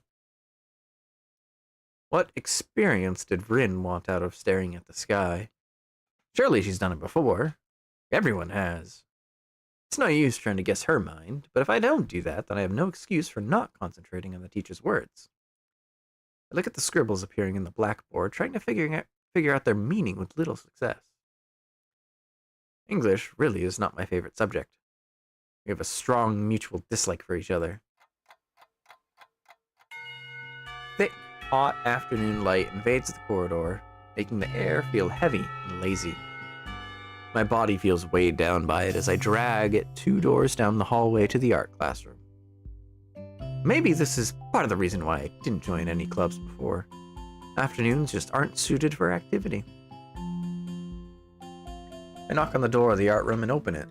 A girl who is possibly doing something important with the scroll of paper she's carrying turns to reckon me and smiles in a sweet, if a bit confused manner. Hello?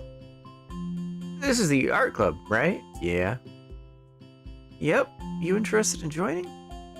Yeah, in fact, I might have already done so, but we'll see. I give her a weak smile, and her own widens a notch, making me feel less nervous.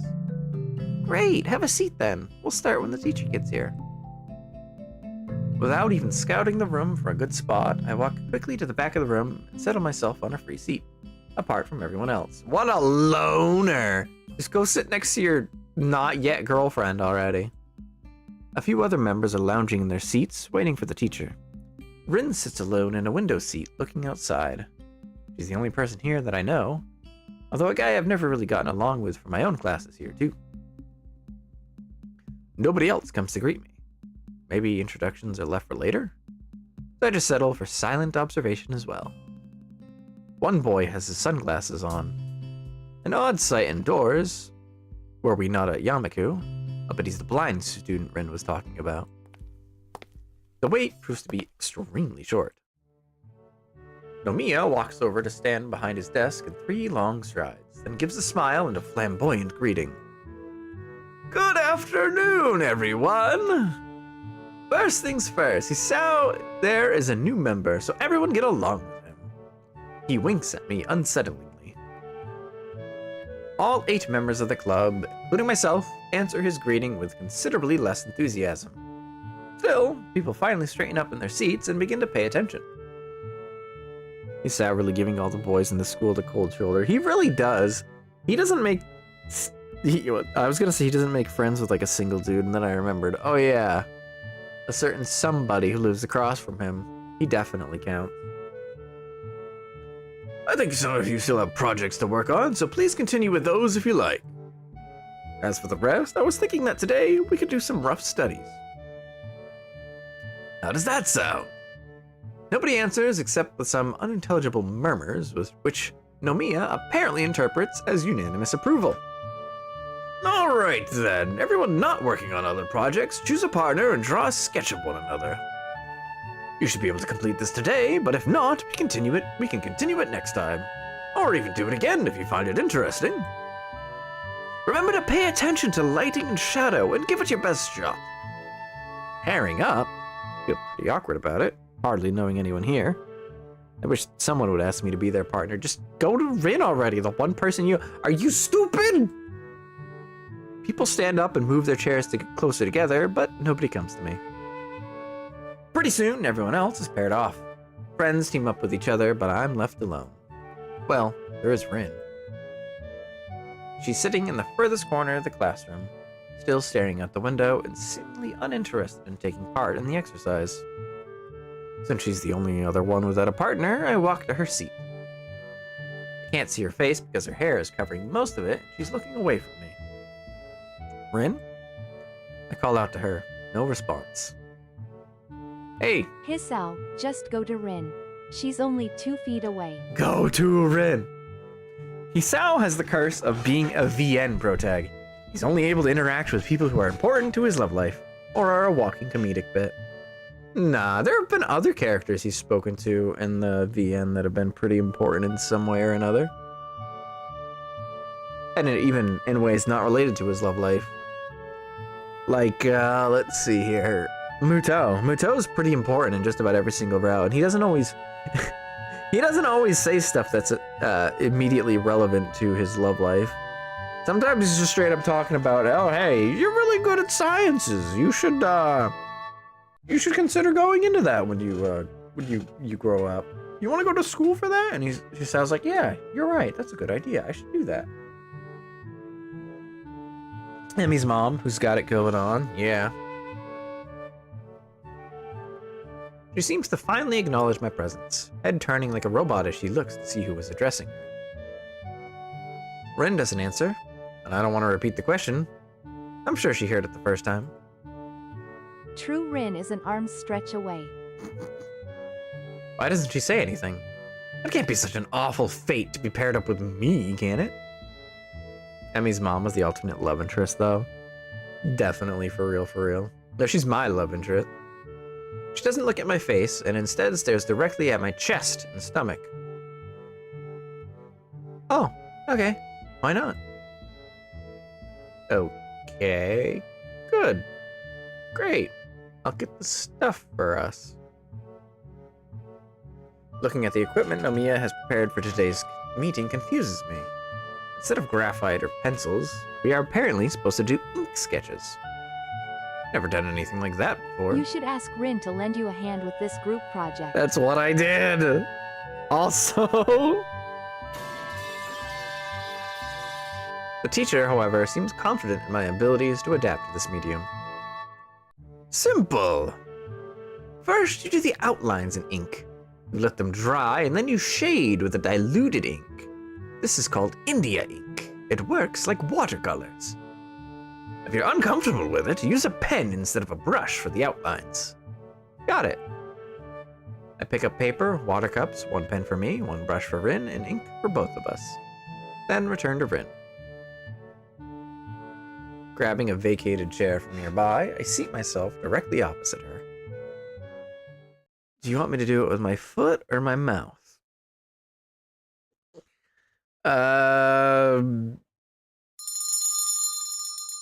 What did you say? She tilts her head, her brows forming questioning arches, as if she doesn't understand that I didn't understand the question. I don't mind drawing either way. You'll look better if I do it with my foot, though. With your foot, then, if it's all the same to you. Nodding in answer, RIN gets up from her seat and kicks off her sandals. In two fluid motions, she picks up the paper sheet and drops it on the floor. Then snatches the brush between her toes, and before sitting on the floor in a weird half-cross-legged position. Although I've seen her do everything with her feet already, from eating to painting, this display of dexterity is so prodigious that I just stare at her, stunned.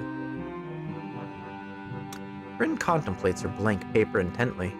The sharp tip of her brush hovers over the paper in anticipation. When she raises her head to see if I'm ready, I quickly turn my face away. I'll go first. Make a pose. What kind of a pose? It doesn't matter, that's the point. You have to make the sketch of the impression you get, not decide beforehand. I end up just sitting in my chair, my hands hanging limply between my knees. I look at her, and she looks at me for a moment before beginning. Hisao stopped staring at her feet. You look like a pervert. What?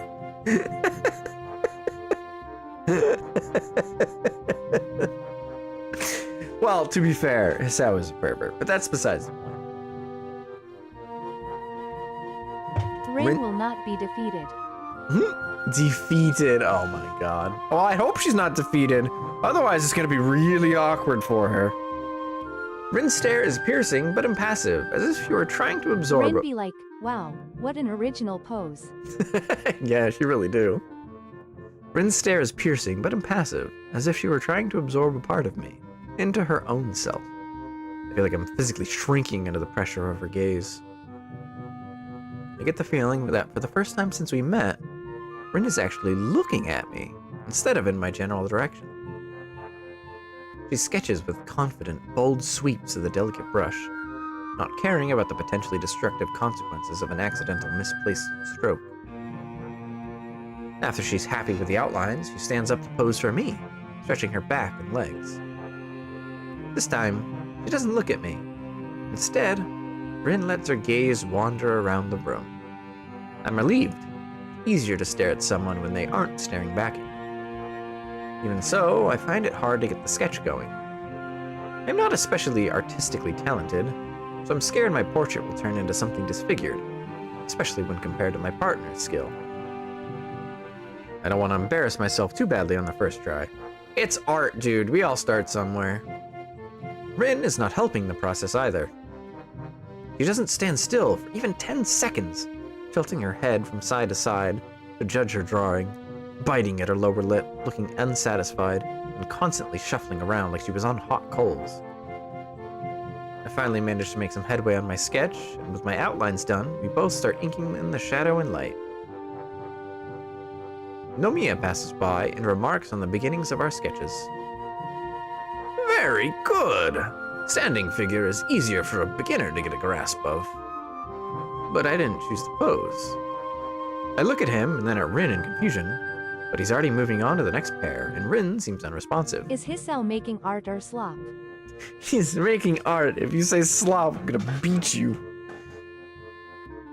Just like when she was painting the mural, Rin has become so engrossed with her work that it seems she has shut me, the classroom, and the entire world itself out from her own little sphere of existence. Every now and then, she leans backwards, seemingly to get some perspective. Sometimes she bends forward, leaning down until her nose almost touches the paper. This rocking back and forth looks silly. Suddenly, Rin proves she hasn't completely drifted off into a world of her own, and speaks. You'd beat someone for mentioning the ever-succulent slop. Yes, I would. Are you having fun already? She doesn't raise her eyes from the drawing, which is a good thing. The breaking of the silence sends a jolt of surprise through me, as if I'd been electrocuted. I don't know yet. It's hard to say. I can't hear how she replies to my answer because it seems she is suddenly having a private, whispered conversation with her sketch. I don't understand how she can draw so well when she has the attention span of a butterfly. As it seems she lost her interests, I go back to work on my drawing as well. I try to add texture to Rin's hair, to somehow grasp the way the golden afternoon sun lights her bright red tousle aflame, and transfer it to my paper in shades of black and gray. Somehow, this pen and the bottle of ink seem like such a lousy, inadequate tool for the task. Minutes pass, but the sketch doesn't magically look any more like Rin than it did before. Her voice wakes me up from my despair. What about now? Excuse me? Are you having fun already? Why do you keep asking that? Because it's a club, right? Clubs are meant to be fun. You join to have fun. Are you having fun? Is it important that I'm having fun? Yes. Okay. I'm having fun. Good. I wonder if I said that just to please her, or if I really meant it. I can't really decide which it was. I don't hate this, though. I can honestly say that much. It's good enough for now. As the allotted time to finish the studies quickly ticks away, I desperately try to improve my awful sketch, but it doesn't seem to get any better. I want to start again from scratch, but what would be the point? There's no time for that either. Okay, everyone, that's it for today. Please turn in the drawings on my desk, and I'll see you all next Monday. That's remarkably good for a first attempt, Hisao. Don't sell yourself short there, buddy. I glance at my portrait. It doesn't exactly look like Rin. I guess you could say it portrays her, but that might be a bit generous. The nose and jaw look hideous, and the shading is terrible. Granted, it's my first attempt at drawing with ink, but it still looks pretty bad. No, dude, this is pretty good, actually. I like this. This is good. That's not bad. Yeah, thank you, Rin. She sneaked up behind me while I was lost in thought. Damn it. I was hoping I could smuggle the portrait to the teacher without you seeing it. Why? I'm not really happy with it. I wish I could draw better. Sal's got talent if that's his first attempt with ink. Really though? Holy crap. That was I mean, obviously it's what we were most likely looking at as was a like a, I don't want to say professional artist, but like definitely like an artist trying to make an intentionally bad drawing. You can still tell that the person who drew it is good at art. Or maybe I'm wrong. Maybe it was someone else on the team that just drew that. Either way, or someone who on the team who didn't do any art stuff before that just drew that. Either way, it looked really good. You just need some practice. You should take my drawing to the teacher too. Curious myself about how the sketch turned out, I peek at the picture. From the way RIN was drawing, it looked like she was really into it. Oh my god. It's excellent. Somehow the seemingly arbitrary strokes come together to form an image of my face. From the shape of my chin, to the messy hair, to the somewhat gloomy expression. Her sketch blows my mind. Ooh. The fact that he knew to shade the side of the chest makes him better than I'd expect. Yeah. I mean, it shows that he considered where the light was coming from. And he had an image of in his head of where he wanted. No, that's not the right phrasing. Yeah. Oh, yeah. He knew where the light was coming from, and he knew where he needed to put shading. Now, could he have done a little bit better in some areas on the shading? Yeah, probably, but hey, he did pretty good. As for RIN's, wow, holy moly. Talk about shading. She put the light source behind him and had it come through on that. All right, so what do we do here? Do we take the pity party or do we just compliment her? I highly doubt that she's an egotistical person at all. So I doubt this is the option. I think a generic compliment is the way to go. Plus, it reflects what he's thinking. So we're gonna call it amazing. I would say RIN is indifferent to praise, but she can be hiding something. Yeah, I mean, I think based on the way she was looking at people for reacting to the mural, she does want people to enjoy her art. She wants people to like it, and you know, one of the only ways that you can find out if people like it is if they comment on it or make expressions on their face in reaction to it, which is another thing that she was looking for. So she definitely wants to see it, but she doesn't talk about it. Either way, you're amazing is the way to go. Wow, you're amazing. It's not that amazing, but thanks. She liked it. I take a closer look at her work. It's still glistening with slowly drying ink. Dating artsy girls? We sure are. You know, I look kind of grim here. You do look kind of grim. I mean, I agree, but it's also true otherwise, too. Like this you, not the you I made. I do? I think so, at least. Her simple statement makes me suddenly feel incredibly self-conscious. I feel like I need a mirror right now. Confirm or debunk RIN. It's a nasty feeling. Maybe it's just her. I hope it's just her, and that I don't look like that sketch to everyone. I mean, you are a little depressed about your situation right now. She's not wrong. It's a good sketch, but somehow I get a really oppressive feeling from it. I see. Anyway, it looks really good. You really are amazing. Thanks. I'm glad I could draw you. You are an interesting person. You're an interesting person, too. But that didn't help me much. My self-deprecation has no limits today, but RIN ignores it all. I knew that I could never compare, but to see the difference with my own eyes is quite humbling. You need to stop selling yourself so short, Sally. That sketch was actually really good for a first try. That was great. See, I try to make you look like you think a lot, since you did a lot of thinking. And yeah, I might have overdone the fed up with life expression, but cynics are like that, right? She's right. I want to retort something snappy, but Nomiya gives me no time to think, ushering us to the door. Hurry up, you two! While we've been chatting, the rest of the club has taken their leave. I quickly pick up our drawings and take them to the teacher's desk before hurrying after Rin, who has already left the classroom. She is not in the hallway, to my surprise. I wonder where she managed to run off to in just a few seconds. It would have been nice to talk more. Well, not that I had much to say, except maybe get back at her for calling me a cynic. You are a cynic. It's surprisingly late.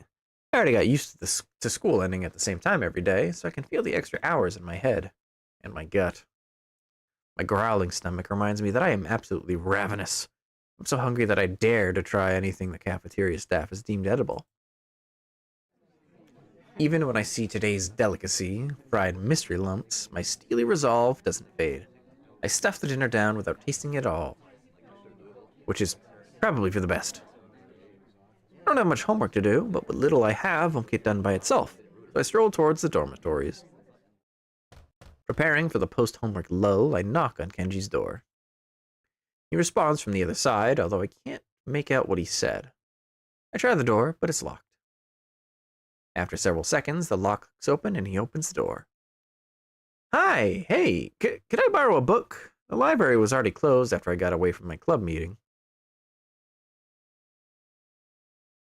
He is squinting even more than usual and his eyebrows are twitching nervously.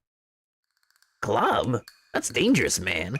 Indoctrination, groupthink, brainwashing, you name it. High school clubs sow the seeds of conspiracy. Do you know how many secret societies have grown from high school clubs? Watch your back, don't get too deep in. You might not come back. Okay, Kenji. How about that book? Sure. I'll return them. Don't spoil any of my books. No drinks, no food stains, no bodily fluids. Capiche? Sure. Thanks. Instead of letting me in, he retreats from the door, closing it again. After a few seconds, he returns with a stack of 3 thick books and hands them over to me. Opening the topmost one, a familiar emblem stamped on the copyright page greets me. Your books? These are from the school library. They are now mine. You stole these? What are you talking about, man? I've been liberating these from the oppressive feminist movement that controls the library. Please say oppressive feminist movement doesn't mean that poor librarian girl, Yuko. She couldn't even oppress a wet towel. Kenji turns away, mumbling something that I can't make out, and closes the door behind him. Before going to my own room, I enter the bathroom. While washing my hands, my eyes catch my reflection from the mirror above the sink. Oh god, that self-portrait was accurate. I try to look for the grimness Rin saw in me, but it's just the usual me inside the mirror that stares back. I attempt to tell myself that this is what I've always looked like, but I realize I don't remember what I looked like half a year ago.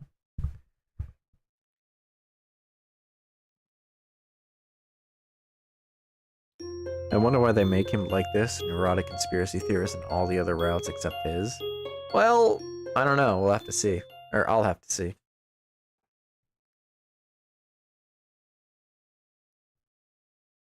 Well, I lost the sentiment long ago. Hisao as a teen will basically die if he runs or gets a true jump scare. I understand why he's so on himself.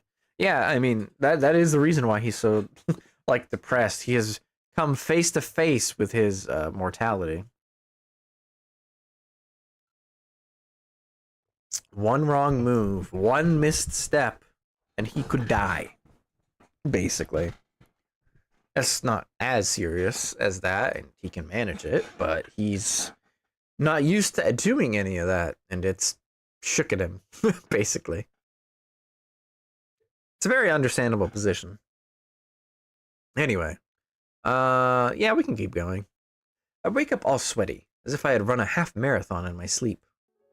Odd. I don't recall sleeping badly. It sends a little pang of worry through me. I wouldn't want to have my heart acting up without being able to notice it. Still, apart from this odd exhaustion right after waking up, I'm feeling just fine.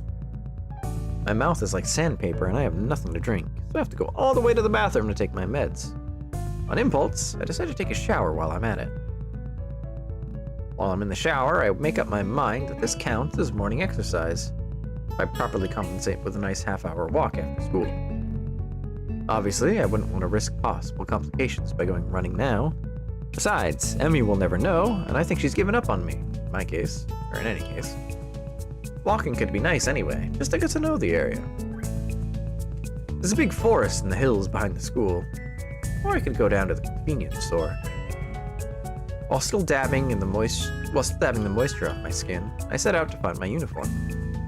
I quickly button up my shirt and pull on my pants before going outside. Normally during this time of year, I'd be eagerly awaiting summer vacation. Having only been at school for a little over a week, I don't really have that kind of feeling. I'm still savoring the school life and considering the sharp and awkward turn of my life has taken. I haven't had the time to become preoccupied with getting free of it. Besides, once vacation's hit, it'll be a nice surprise for me if I'm not expecting it. Especially with the end of term exam looming ahead. At least I don't have any catching up to do with my studies. My diligence has finally paid off. I push myself past the boys gathered in the doorway and flop onto my seat. In the corner of my eye, I can see Shizune and Misha pause their unavoidably animated conversation and turn, almost simultaneously, in my direction. They clearly want something from me. I can tell from the way Shizune smiles. It's too obnoxiously bright to be sincere and too calculated to be spontaneous. Good morning. Her greeting is made of 100% cheer and bursting energy. Morning. I fail to put either of those into my response. You don't look very energetic. No wonder. I don't feel very energetic either. I think I didn't sleep well, but I'm not sure. She slaps me in the back and grins. Cheer up a bit. It's a great day. I catch Shizune's eyes. She has a strange, focused expression on her face, but she furrows her brow a little at direct eye contact and looks away.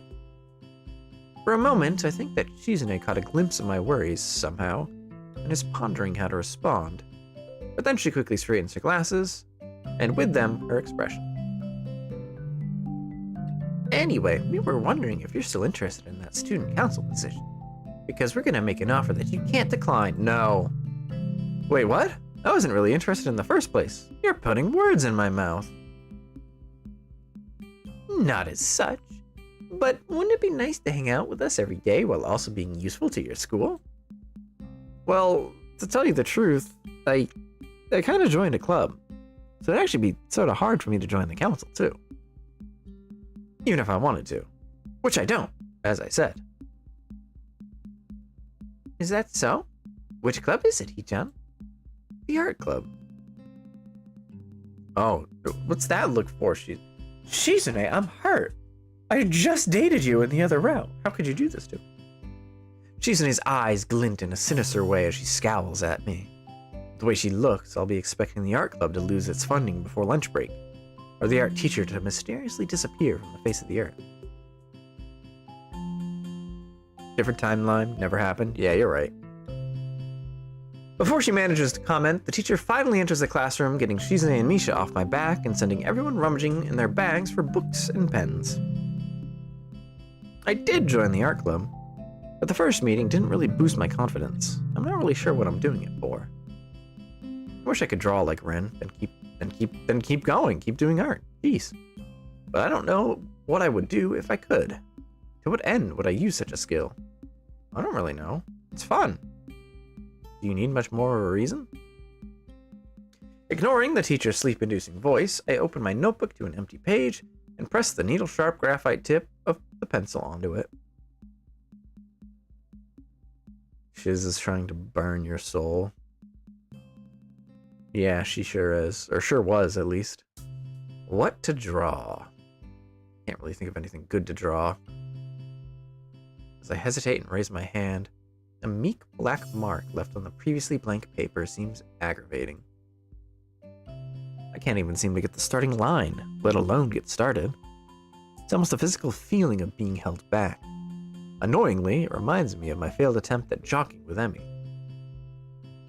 I look out of the window in desperation.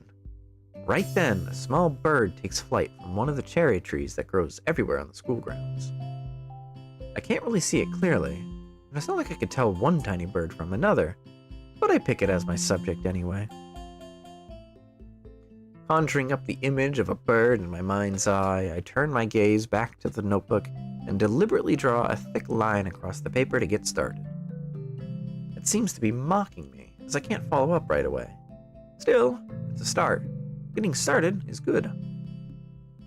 I slowly sketch the picture on the notebook page, the image in my brain becoming clearer as the drawing takes shape.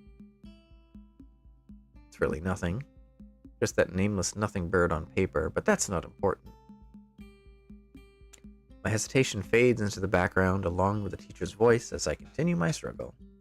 The feathers form a simple pattern in my mind, but on paper, it's a mess of too many rough lines despite my best efforts. I realize that I don't really know what a bird's wing should look like, even if I try to think about it.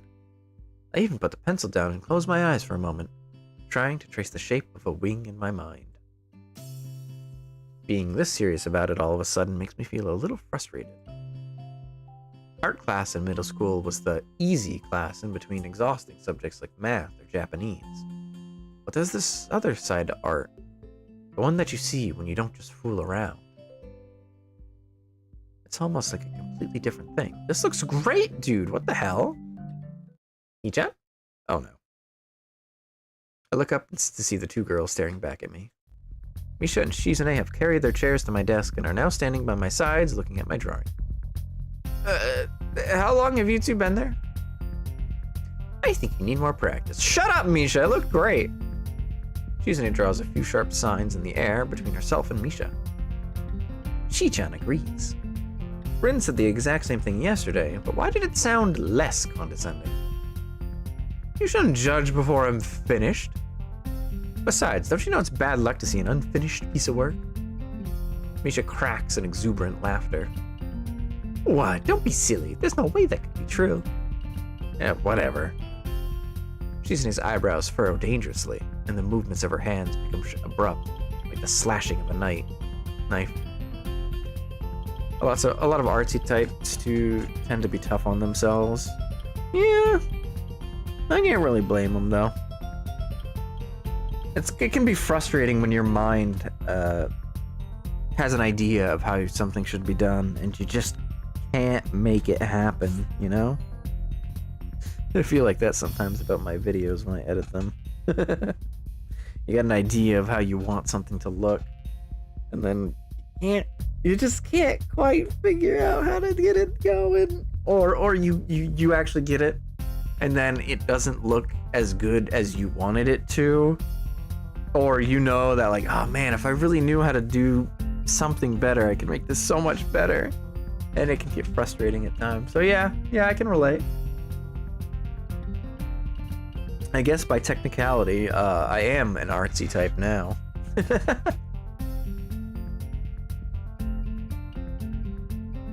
You should learn to take constructive criticism better. I would if you'd actually offer some. I know I'm getting too defensive about it, and that Shizune is taking advantage of it, but I can't help it. What are you two doing here anyway? Misha wags her finger admonishingly at my nose. Ki-chan, were you not listening to the teacher at all? We have a group assignment now. I nod weakly and let them take the lead. So, what do you think of the lesson for today? Not much of anything. I didn't listen to a word of it. Misha slaps her forehead and shakes her head theatrically. What are we gonna do with you, Hichan? Luckily, Shizune and Misha together are more effective than 3 or 4 normal people, so I can mostly slack on the assignment. I try my best to offer at least some assistance, but I end up being mostly useless. The teacher keeps us in class 5 minutes past the lunch bells, but eventually lets us off the hook. I quickly stuff my books in my bag while Shizune and Misha carry their chairs back to their own seats. The failure of a bird drawing ends up crumpled and stuffed in my pocket as I hurry outside. Aw, I like the bird drawing.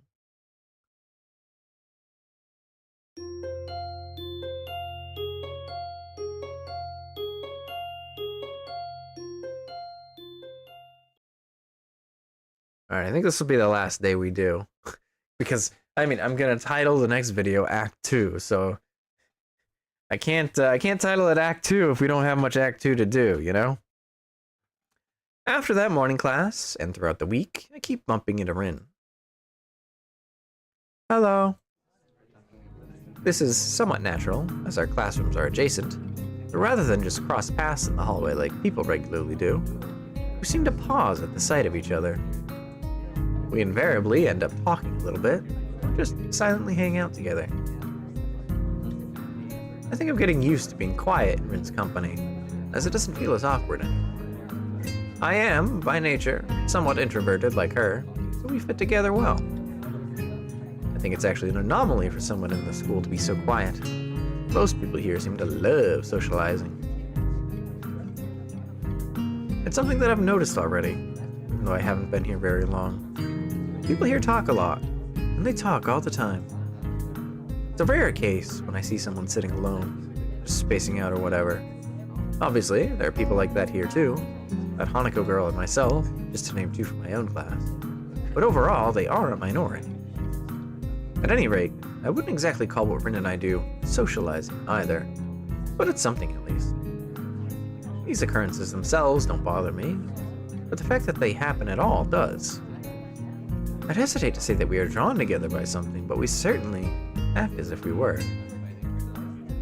However, this sense of a budding friendship is completely wrecked every time RIN opens her mouth. Can I listen to your heartbeat? She says this, or something else about as outrageous, and I have to fend off whatever nonsense her mind has cooked up during the preceding class of a subject that she is not interested in. It seems RIN has taken a shine to my heart condition as some kind of extension of her interest in the odder disabilities that people here have, and the consequences of said afflictions. As I stand in front of her for a second too long, looking as flummoxed as I am, she concludes it necessary to flirt to further clarify her request. I know I can, but I mean, will you let me? Why? Do I need a reason? I'm usually pretty bad with reasons. The two minimal socialists are fine. There's actually introverts that truly avoid people. So, I think a lot of people get hung up too much on the introvert extrovert thing, because it's like they think they have.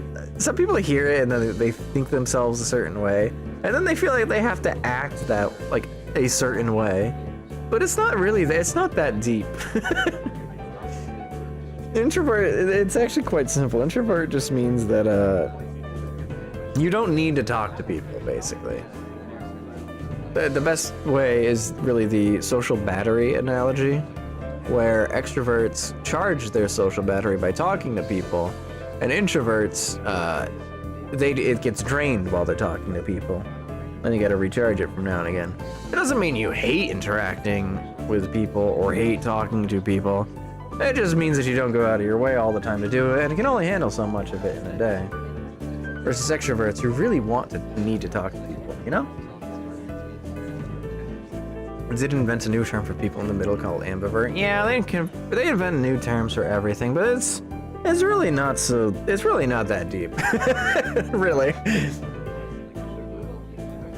My explanation is just about as simple as it gets. Like, I'm an introvert for sure, but I don't mind talking to people at all. In fact, I even enjoy it from time to time. It's just that there's only so much of it that I can do in a day, you know? Interaction is largely about interests. Find the interests of a shy person and they open up. Yeah. And they usually have no issue talking with you. Again, it's not that deep. It's fascinating stuff to talk about, though. But I feel like some people just get too hung up on it. Your social battery is kind of easily drained for introverts, especially around new people. Yeah. It's fun stuff to talk about. But again, some people get hung up on it, and they make it too big of a deal in their life.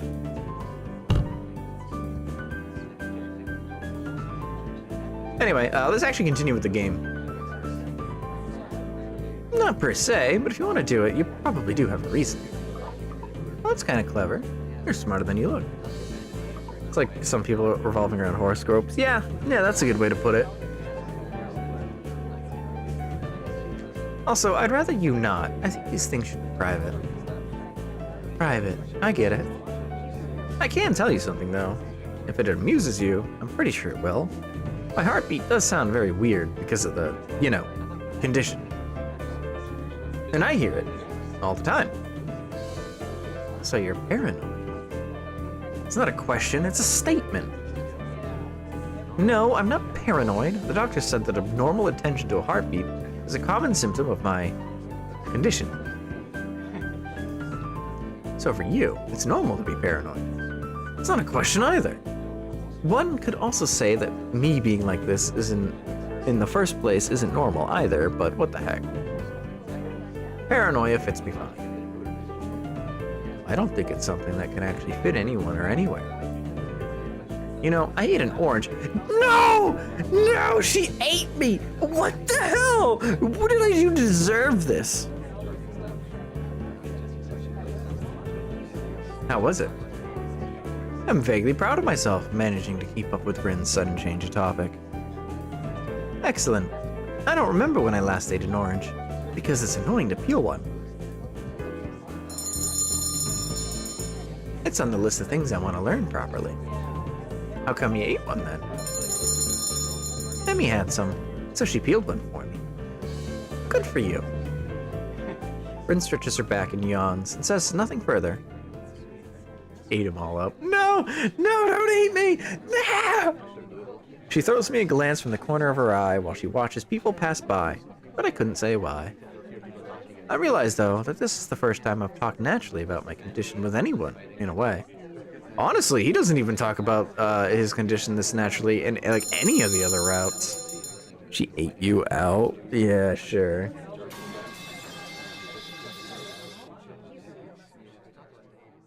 A group of boys walk past us to RIN's classroom, but she doesn't pay them any mind. They pay none to her either. My mind wanders off, spurred by the silence. Maybe I should have let her listen to my heart. It's not like it matters. Nothing really matters that much at the end of the day. I start feeling depressed for no reason again. It's like a tidal wave out of nowhere, rolling over my consciousness, submerging me underwater. I feel a sigh coming out of my mouth, and I turn away from RIN, pretending to read a poster on the wall.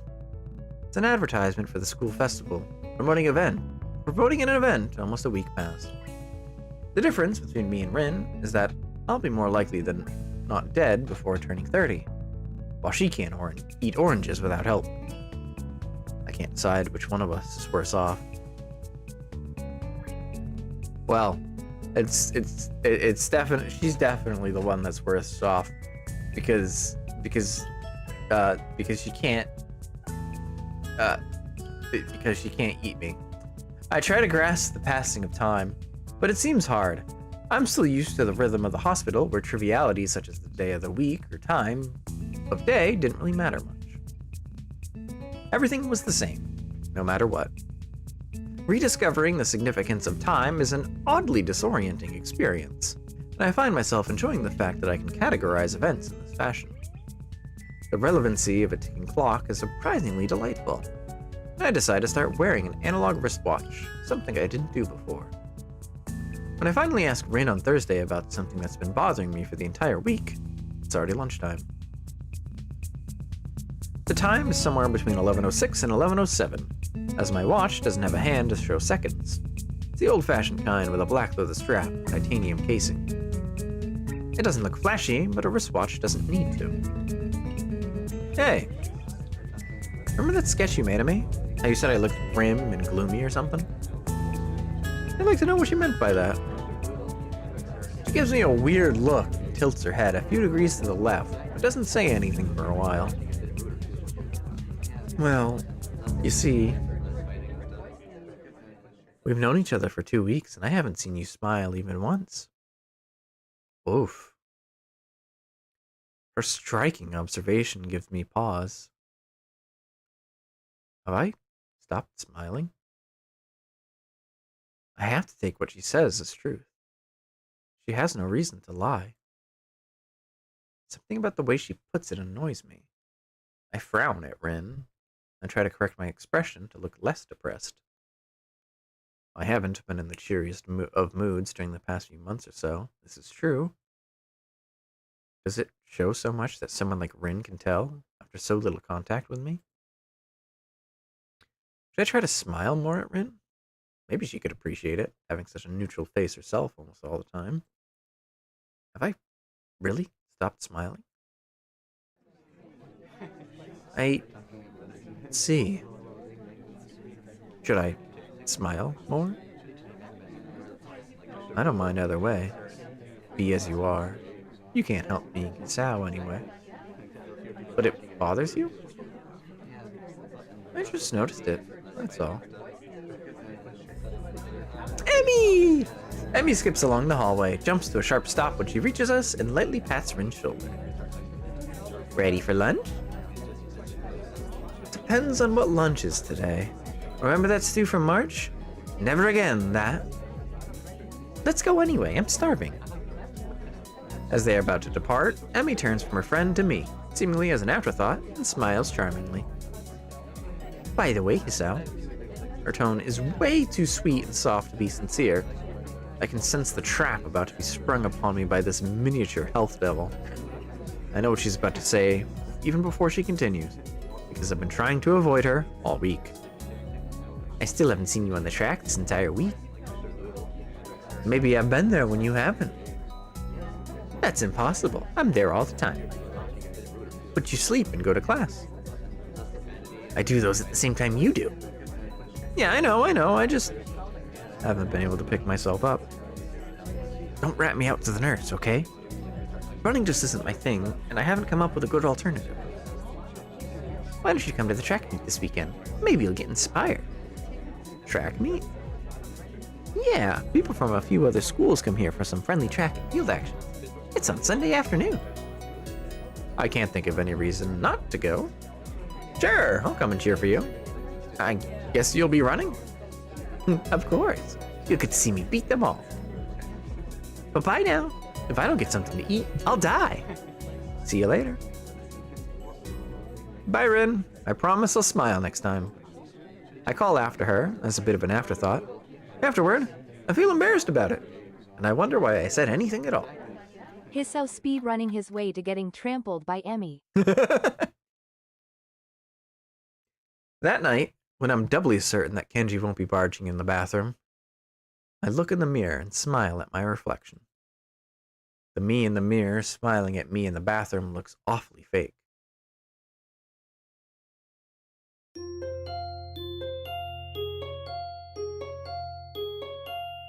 Damn, bro. If Sal wanted a girl to walk all over him, he should just ask, TBH. Now's not the time, okay? He looks too depressed. It would come off as being needy, and the girls would just look at you like you're a freaking weirdo, because he is a freaking weirdo. He's our freaking weirdo, though. Alright, that's a good stopping point for Act 1, I think. We'll finish up Act 2 next time. At least I'm pretty sure we'll finish up Act 2 next time. And then it's on to Act 3, as you know. And so on, and so forth. He thought twice about asking Emmy to step on him. I can't tell. What would Emmy stepping on you even feel like? She's lightweight, but her lower legs and feet are yeah. They'd probably I'm thinking about this too much. Why are you making me think about this? This is wrong. No, shut up. Stop that. Anyway, thanks for stopping by for Act 1 and like probably half of Act 2 of RIN Katawa Shoujo. Next time on RIN Katawa Shoujo, we I don't know. I'm liking this so far. I like Rin so far. She's interesting. It's I got some time to think about. Oh, it's gonna be rough. I don't know if I'm gonna get her good ending first try. I'm starting to piece her together, so I might be able to, but we'll see. We'll see if I'll. She's like the last route. I mean, there's also technically Kenji route, but whatever. She's like the last round. I've gotten all the other ones first try, good ending. I've got to do it. I've got to lock in and do it, you know? I mean, prosthetics probably have piercing power. Yeah, probably. Like, she's not heavy, but like, there's probably more of her weight is focused on from her prosthetics. So if she were to step on you, it might actually hurt. Even worse, there's focus on a small point. Exactly. That it would probably hurt. But anyway, we're thinking we're getting weird now. Yeah, chat reflecting the streamer. Shut up. Wednesday we're gonna do some Team Fortress 2. Suna and I and some other folks. I guess if you want to join, I don't see why not. We'll probably just do some casual matches. Anyway, we'll catch you later. See you around.